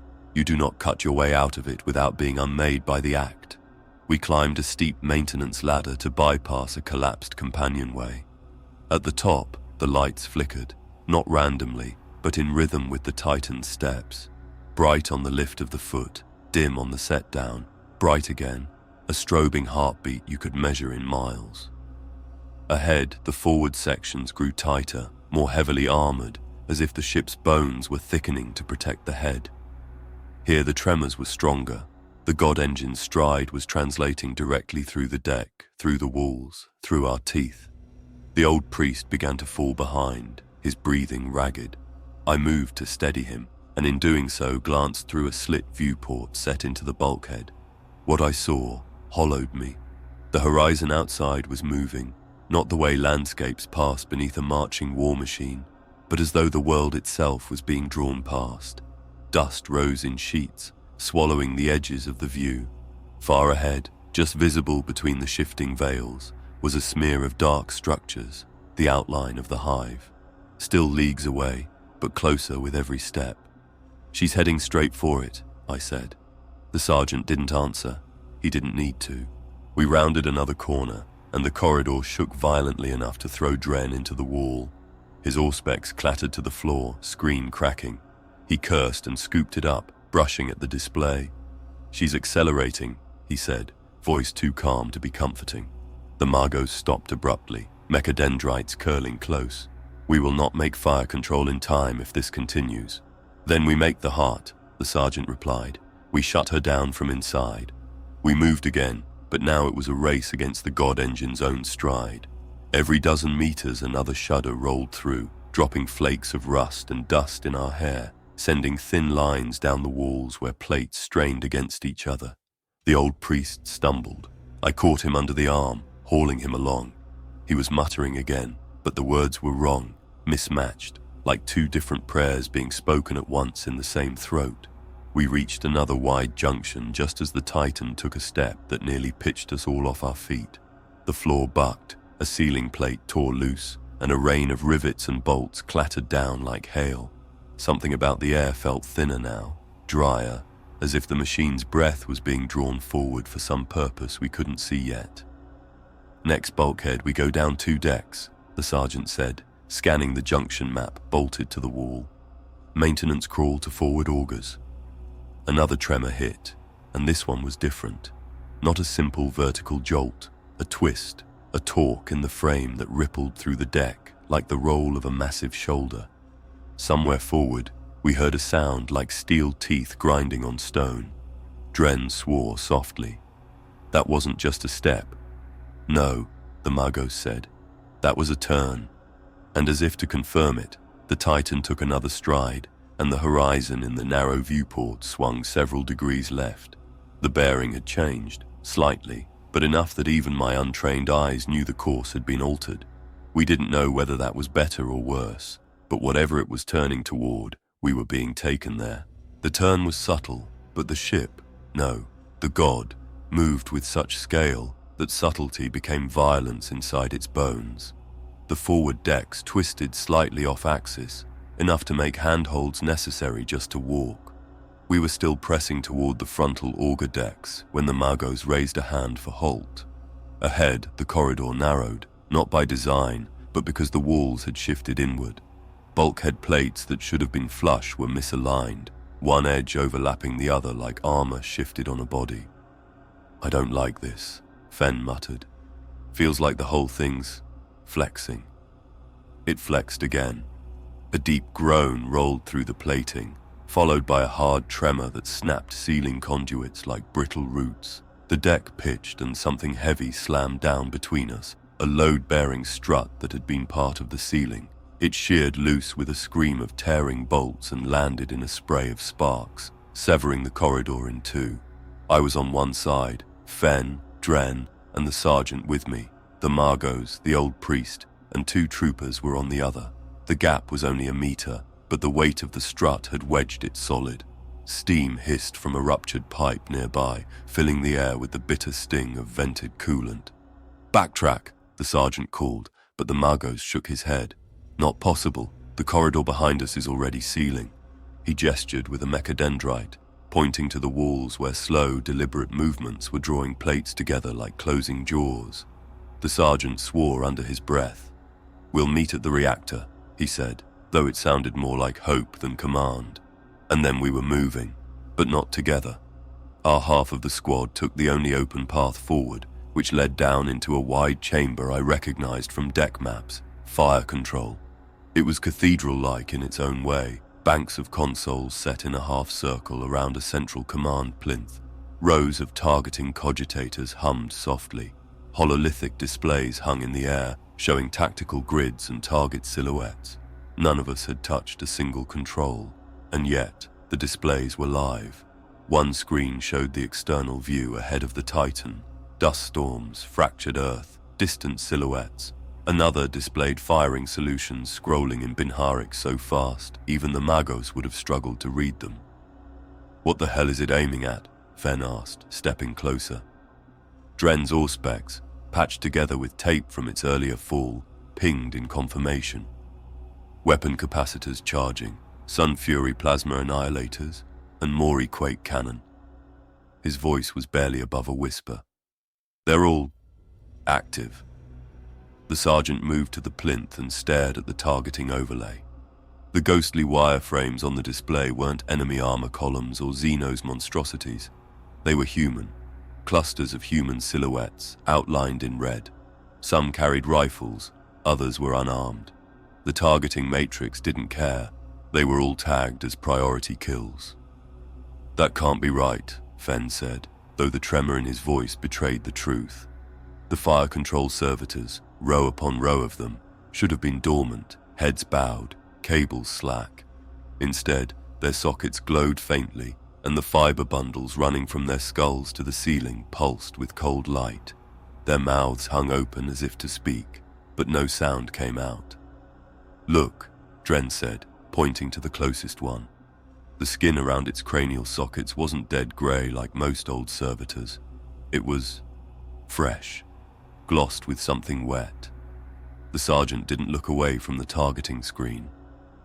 "This is the machine's will," he said quietly. We felt the charge build. A bass hum rolled through the deck as the Sun Fury capacitors climbed toward readiness. The sound was too big for ears. You felt it in your ribs, in the enamel of your teeth. And then, impact. The world turned white as the Annihilators spat their first volley. A double sun bloomed in the dust storm, lighting the view like a second dawn. The quake cannon spoke next, a deep, resonant roar that made my knees buckle. The entire forward deck vibrated with the force of the shot. Through the glare, the hololithic display calmly erased the first wave of red silhouettes. No screams came through the Vox, no transmissions at all, just silence where there had been motion. The targeting matrix shifted, more red silhouettes appeared further out. The Titan's limbs adjusted, the capacitors began cycling again. "This isn't suppression," Dren said. "It's extermination." The sergeant pulled back from the plinth, jaw tight. "We shut it down, now." But the room seemed to hear him. The forward bulkhead irised shut in an instant, sealing the fire control deck from the corridor. Emergency rooms flashed amber. Fenn ran to the door controls and slammed his palm against them. Nothing. The displays scrolled new firing solutions. The servitor's eyes glowed brighter, and one of them, God's help me, turned its head toward us, slowly, mechanically, as if acknowledging our presence for the first time. The sergeant stepped back, raising his weapon. "That's not supposed to happen." The servitor opened its mouth. No sound, just a hiss of steam from somewhere deep inside. Then the quake cannon fired again. The shock drove us all to our knees. Panels rattled loose overhead. A spray of dust fell from the ceiling. Somewhere far forward, the target silhouettes flickered and dropped away, replaced by others. We had no control. The machine was hunting. The second quake shot left the deck listing, and my stomach with it. Dust hung in beams from the rattling lumen strips, drifting in slow spirals that made the room look underwater. The hololithic overlay calmly drew new red figures farther out in the storm, as if nothing had changed except the range of the hunt. "Door stays shut," Fenn said, slamming the panel again for the lie of it. "It's not a door anymore," Dren muttered, cradling the cracked auspex like a child. "It's a plate that remembers it used to open." The sergeant didn't waste a breath. He pointed to the rear bulkhead where maintenance hatches hid in plain sight behind neat runs of conduit. "Service crawl, now." He pried a grating with his knife and wrenched it free. Stale heat breathed out, carrying the hot copper scent of overworked cable looms. Beyond the slot, a rectangular shaft dove at a brutal angle, just wide enough for one man and a coil of cable, studded with ladder rungs and warning chevrons so faded they seemed apologetic. "I'll lead," he said, and vanished into the heat. We followed. Me, Dren, Fenn, belts and packs rasping metal, boots ringing on rungs that felt slightly soft under their paint, as if time had left fingerprints. The shaft kinked twice, then dropped into a vaulted conduit gallery that ran like a spine along the Titan's throat. Here the light dimmed to an amber dusk, and the hum, always there, always underfoot, took on a new texture, a granular purr like a big cat content to be obeyed. "Mark our route," the sergeant said, and I set a line of chalk points along the ribs. The marks blurred at their edges, as if the metal wanted to forget them. We pushed deeper. The conduit gallery widened and changed character, no longer neat bundles of armored lines bolted to brackets, but braided trunks grown through grills as if the ship had swallowed its cables. Insulation that should have been smooth wore a faint nap, like the ghost of velvet under oil. The curves were wrong too, not factory arcs, but organic bends that suggested joint and tendon. Fen scraped a glove against a cable. A translucent filament came away, fine as spun sugar, stringing from his finger back to the sheath until it snapped and recoiled with a living twitch. He stared at the line on his glove. That's not wire. Dren brought the auspex close. The needle gave a doubtful murmur. Conductive, responsive to field, not metallic. Don't touch anything you don't have to, the sergeant said. And you don't have to. The corridor doglegged into a low rotunda where 6 trunks met around a central pillar of black glass. Under the glass, something pulsed with a lazy, systolic glow, light gathering, thinning, gathering again. The glass fogged from within with each pulse, as if breath misted it. I went closer because that is what has ruined me in every life I can imagine. Letters lay etched around the base of the pillar in angular low Gothic, neat and utilitarian. Not a shrine plaque, a label. Data loom, crew interface, primary. Interface, Fen said, incredulous. Where are the chair and ports? Where are the helmets? Where's the anything? The answer pressed against the glass from within. Not a face, never a face, but a mass of pale, fibrous tissue flushed forward by the next pulse. It looked like bundled roots, or a knot of nerve and glia braided too tight. Tiny black sutures laced it to arrays of filaments finer than hair. Where the tissue kissed the glass, it left the faintest print, a smear with whorls. Finger whorls. I recoiled. Dren didn't. He leaned until his visor nearly touched, breath fogging the other side. I have a reading, he whispered, as if any louder would wake it. Bioelectric pattern, low amplitude, high coherence. It's not random. The sergeant's jaw hardened. Move. We skirted the pillar like it might turn and look. On the far side, a second label waited on a copper ring brazed into the deck. Neural tap, moderati array. The ring's center held a shallow bowl of amber gel. Suspended in the gel were 10 dark ovals like seeds. At the gel's surface, a thin film had formed. When the Titan's hum rose, the film rippled in concentric rings, and the ovals quivered in sympathetic answer. Dren swallowed. Those are... Don't name them, Fen said, voice gone hoarse. Don't give them back what they were. We left the rotunda and the hum followed, warmer now, wrapped round the edges with harmonics like wind through organ pipes. The path the Magos had traced before, the one the God engine had given us in light, was etched here as glow script along the ribs, faint as old foxfire, blinking in a triple time that kept trying to teach my feet a new way to walk. I glanced back once. The glass pillar's breath matched my own for a beat. Then mine faltered, and it did not. The next chamber was longer and lower, a tunnel whose sides bulged with pods set into the walls like seed cases in a hive. Each pod held a halo of connectors and a cradle for a body that was not present, and yet the halos glowed, and the cradles were darkly wet, and the deck below each pod wore the stubborn shine of sacred oil wiped in circles by hands that never ran out of time. Fen stopped at the 8th cradle. A strip of parchment was tacked to the rim by a rivet pressed into still pliable wax. The script was cramped but proud. Moderati loci, here. A second strip below it, Paul, here. Someone had underlined here 3 times, the way a man insists on truth against a world that won't. The old crew's names, the voices from the repeaters. Their berths were empty. Their signatures were everywhere. Dren's auspex ticked, then began a low, nearly subliminal drone. He flinched and cut its volume. Background field is persuasive. If you stand in the cradle, you'll line up with the halo without trying. It's like being leaned on gently by a crowd. Leaned on toward what? I said, though I already knew. He didn't answer.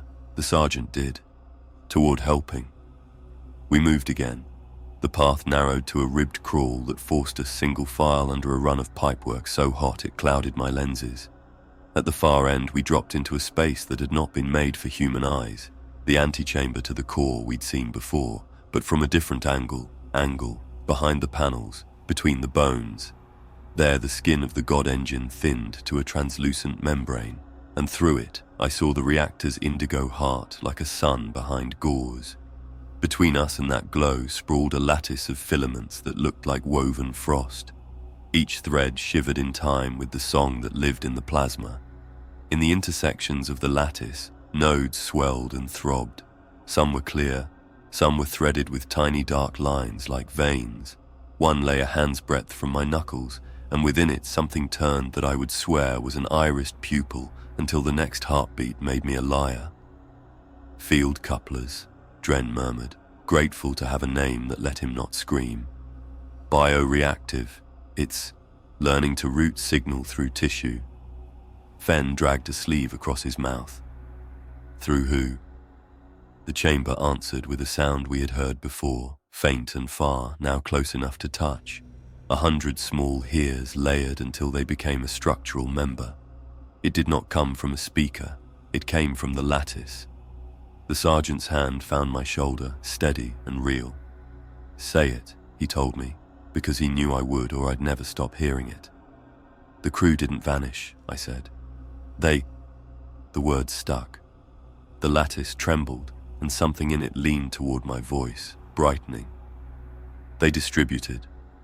Dren shut his eyes like a man swallowing heat. Princeps, moderati, tech adepts, gunners, anyone the song could teach to lay down in the right place and be useful. The chair in the throne room is empty, Fen said softly, because the chair is everywhere now. The Titan took a step. The antechamber flexed around us, filaments tightening, nodes brightening for an instant like stars in a net. The song in the reactor's core swelled. Not joy, not sorrow, but purpose so pure it stripped itself of meaning and wore only direction. Somewhere far forward, the fire control plates cycled again. Somewhere outside, the dust storm split on a blast front and swallowed a line of red silhouettes. We shut it down, the sergeant said. There was no heat in it, only duty, colder than any armor. Options. Control, Dren said, sorting through terror and training to find a procedure in the mess. We could introduce noise into the lattice, scramble the couplers. It would disorient them. Them, Fen repeated. Overload, the sergeant said flatly. Open the heart and let the sun out. Dren looked up as if there were air there that wasn't the god engine's breath. If we pop the containment, we'll take half this machine and anything under its feet with it. The hive is still ahead. Then we do not pop it here. The sergeant's gaze cut to me. You know these systems. Can you dirty them? I can try to tilt them, I said, hating the image in my mouth like a coin gone cold. The couplers ride an error correction algorithm. If we feed it patterned noise, it will chase itself into a loop and drop to safe. But we'd be speaking to the crew, Fen said. His eyes had gone distant in the way a man's do when he considers a sin he knows he will commit and hopes for a reason. Telling them to sleep, telling them to stop. The lattice shivered again. A node near my sleeve brightened, dimmed, brightened, as if trying to find a common beat with my pulse. In its clearness I saw, just for a moment, a fleck of color, a thing the size of a grain of sand suspended in gel, a mote, or the paring of a nail, or the end of a hair caught in glass when the world changed shape.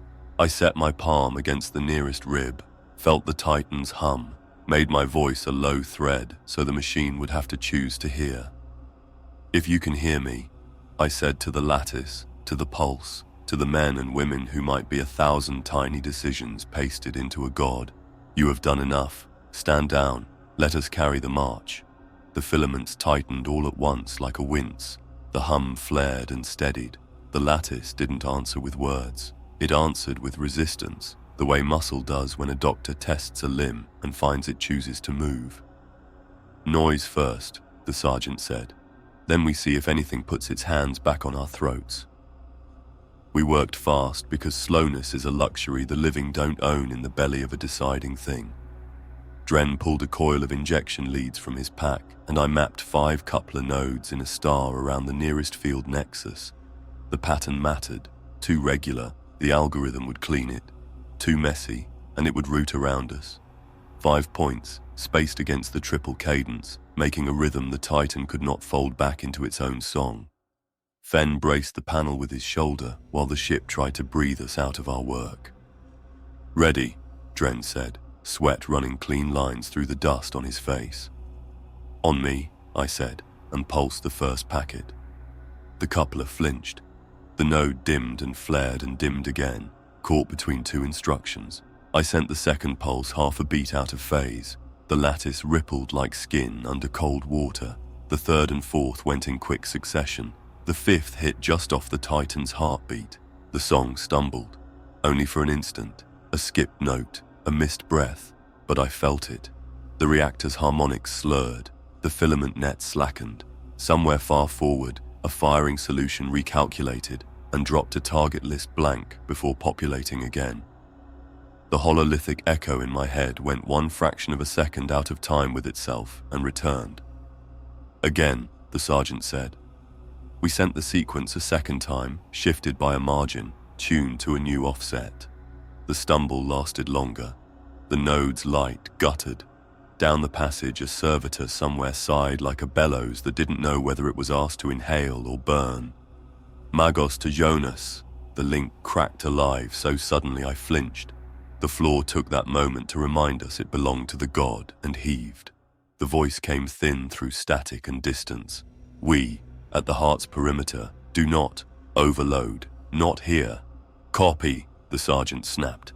"We're interfering at the couplers. If you have a better sacrament, now is the hour." Static.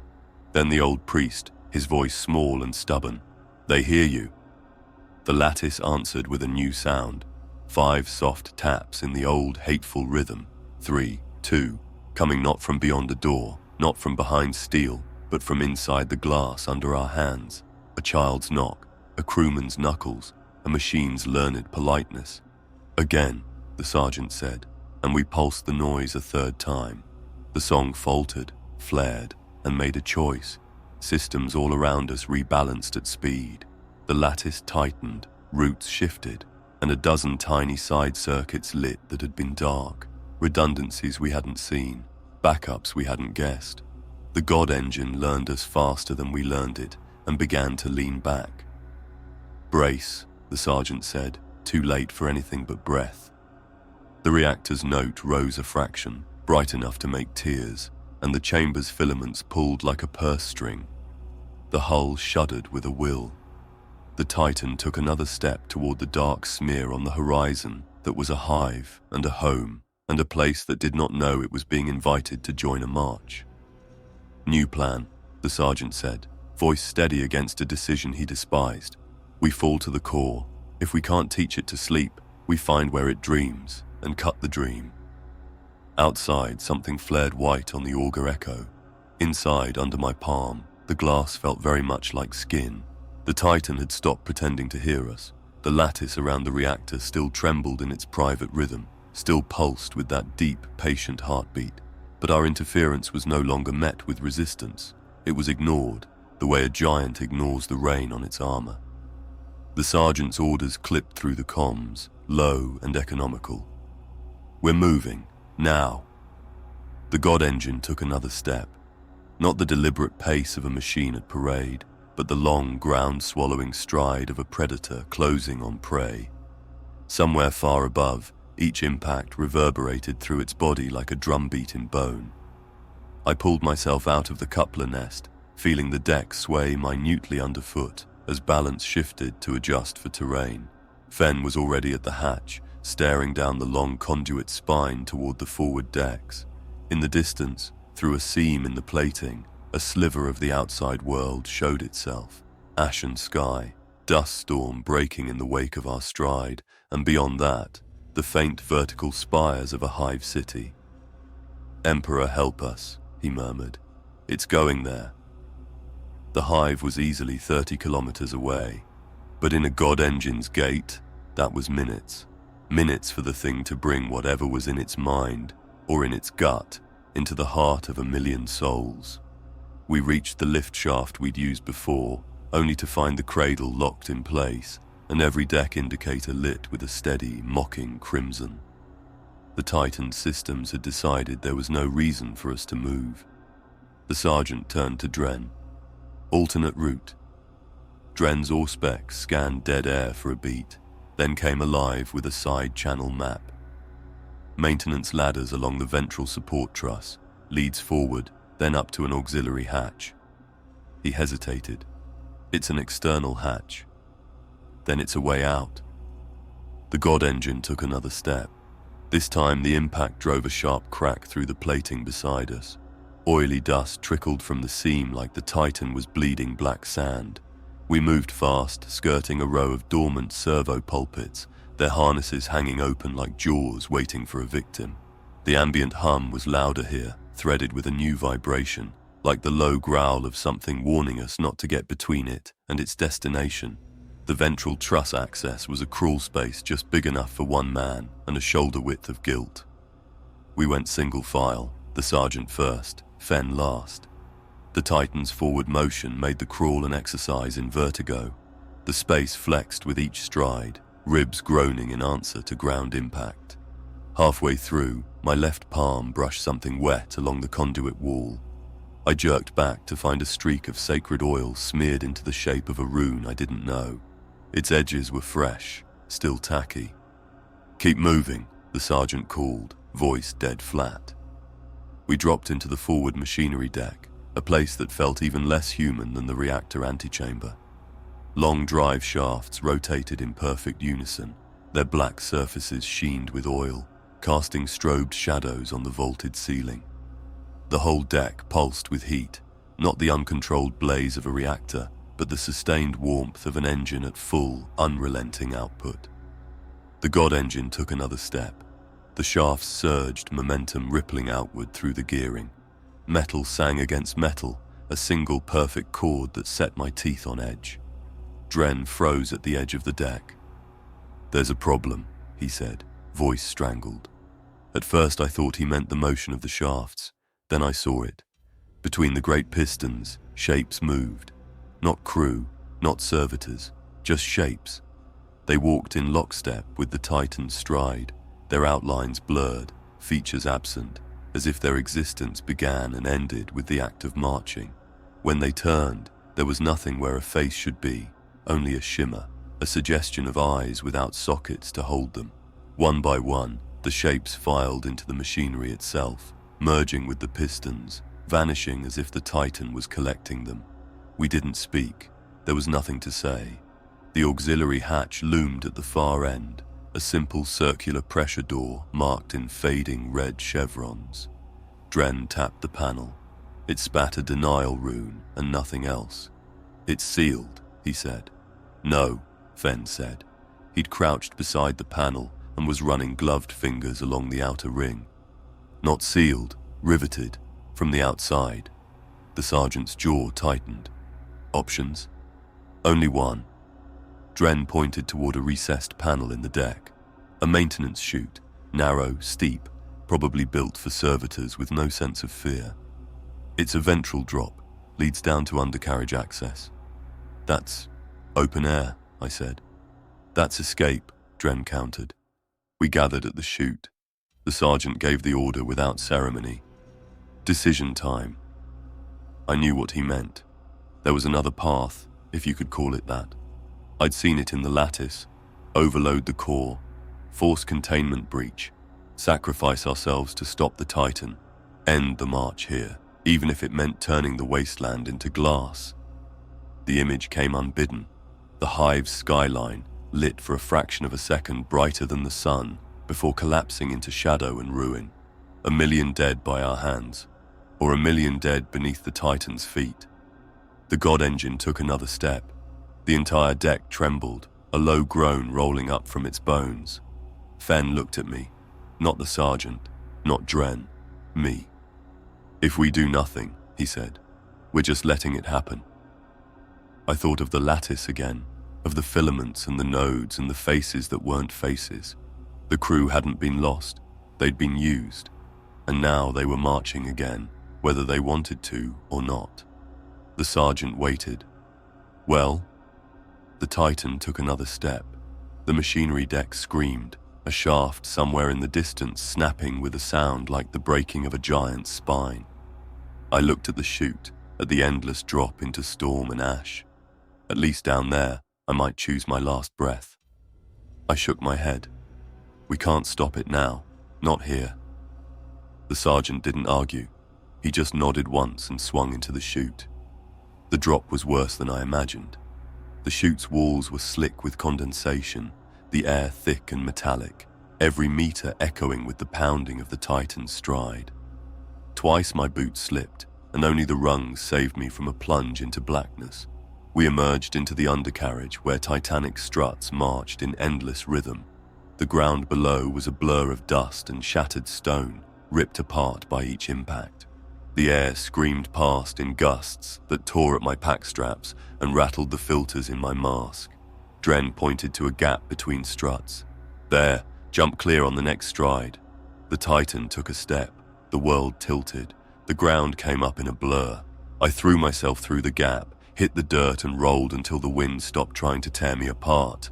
Fen landed beside me, then Dren. The sergeant was last. He hit hard, staggered, but stayed on his feet. We stood together, backs to the storm, and watched the God engine march away. From the ground, its scale was almost incomprehensible. Each stride covered a dozen meters, scattering clouds of ash and debris into the wind. The legs moved with mechanical precision, but there was no grace, only inevitability. The hive city loomed in the distance now, its upper spires already visible through the thinning storm. The Titan's head swiveled slightly, as if sighting its target. No one spoke. There was nothing left to say. The sergeant turned away first, his voice barely audible over the pounding in the earth. We move, we make it back. Someone has to tell them. I looked back one last time. Through the shifting dust, I thought I saw movement along the Titan's flanks, those same faceless shapes clinging to its armor, climbing higher with each step. Then the storm closed, and it was gone. The hive's spires were gone from sight hours before the dust stopped shaking. We walked until our legs gave out, until the sound of the Titan's march became a phantom rhythm in our ears. When we stopped, the world felt wrong, too still, too soft. Even the wind seemed hesitant, as if afraid the giant might hear it and come back. We made camp in the shadow of a collapsed hab block, the walls half melted from some long-forgotten bombardment. The sergeant kept watch without speaking. Fen sat with his back to the rubble, staring into the distance as if the God engine might emerge again at any moment. Dren simply turned his auspex over and over in his hands, the screen dead, but his fingers still tracing its edge like a prayer bead. I tried to sleep. Couldn't. The ground still held the Titan's memory, a deep, low vibration that pulsed through the rubble like a slow heartbeat. Maybe it was in my bones now. Maybe it would never go away. By the next day, the storm had thinned to a haze. The hive's spires reappeared on the horizon. Even from here, something was different. The skyline was broken in places, gaps where towers had been. Smoke rose from multiple sectors, dark and thick. God Emperor, Fen whispered. No movement, no sirens, no defensive artillery, no vox chatter. The hive wasn't dead, it was silent. We debated turning back. The sergeant shut that down. We're going to the nearest Mechanicus relay. Someone's going to hear this, even if they don't believe it. But I'd seen how the Margos worked when the Titan was still in our hands, how quickly denial became liturgy, how an impossible truth was filed away under not for general transmission. The Mechanicus would listen, nod, thank us for our service, and strike the entire incident from record. It took 2 more days to reach the relay. The journey was a blur. Broken roads, burned out convoys, tracks in the dust that might have been tanks or might have been something larger. The relay station was operational, its guardian servitors watching us with blank lenses as the sergeant relayed our report. The tech priest on duty took it all down without expression, his mechadendrites scrawling on parchment faster than human hands could follow. When the sergeant finished, the priest only said, "Acknowledged." There is no record of a recovered god machine in this sector. Are you certain of your account? The sergeant didn't answer. We left the relay without further words. No one said it out loud, but we all knew what had just happened. We'd been erased. The Titan would not appear in any ledger, no matter how many hives it flattened. But I couldn't let it go. That night, while the others slept, I tuned my personal Vox to scan band, sweeping for the faintest trace of the Titan's reactor harmonics. Static filled the air until something slipped through. It wasn't loud, just a low, steady note, almost soothing. Beneath it, a rhythm like the measured tread of a march. I turned up the gain. The note resolved into something almost like a melody, though no human choir had ever sung it. And faintly, so faintly I thought it might be a trick of the mind, I heard a voice, not speech, not Binharik, just a presence. And I knew then, it was still walking. Somewhere out there, across the wastes and the ruins, the god engine was still on its march. No princeps in the throne, no moderati at the consoles, no crew at all, not anymore. Just the will of something that had learned to move without masters, something that had no intention of ever stopping. I'm leaving this record for anyone who finds it. The Mechanicus will bury the truth, but you need to understand. If you see a Titan walking without escort, without banners, without crew, you turn and you run. Do not approach, do not hail it, do not follow, because if it turns its head toward you, it's already decided what you are, and you won't like the answer. If you want more stories like this, if you think you can stomach what the Imperium doesn't want you to know, then you'd better stay with us.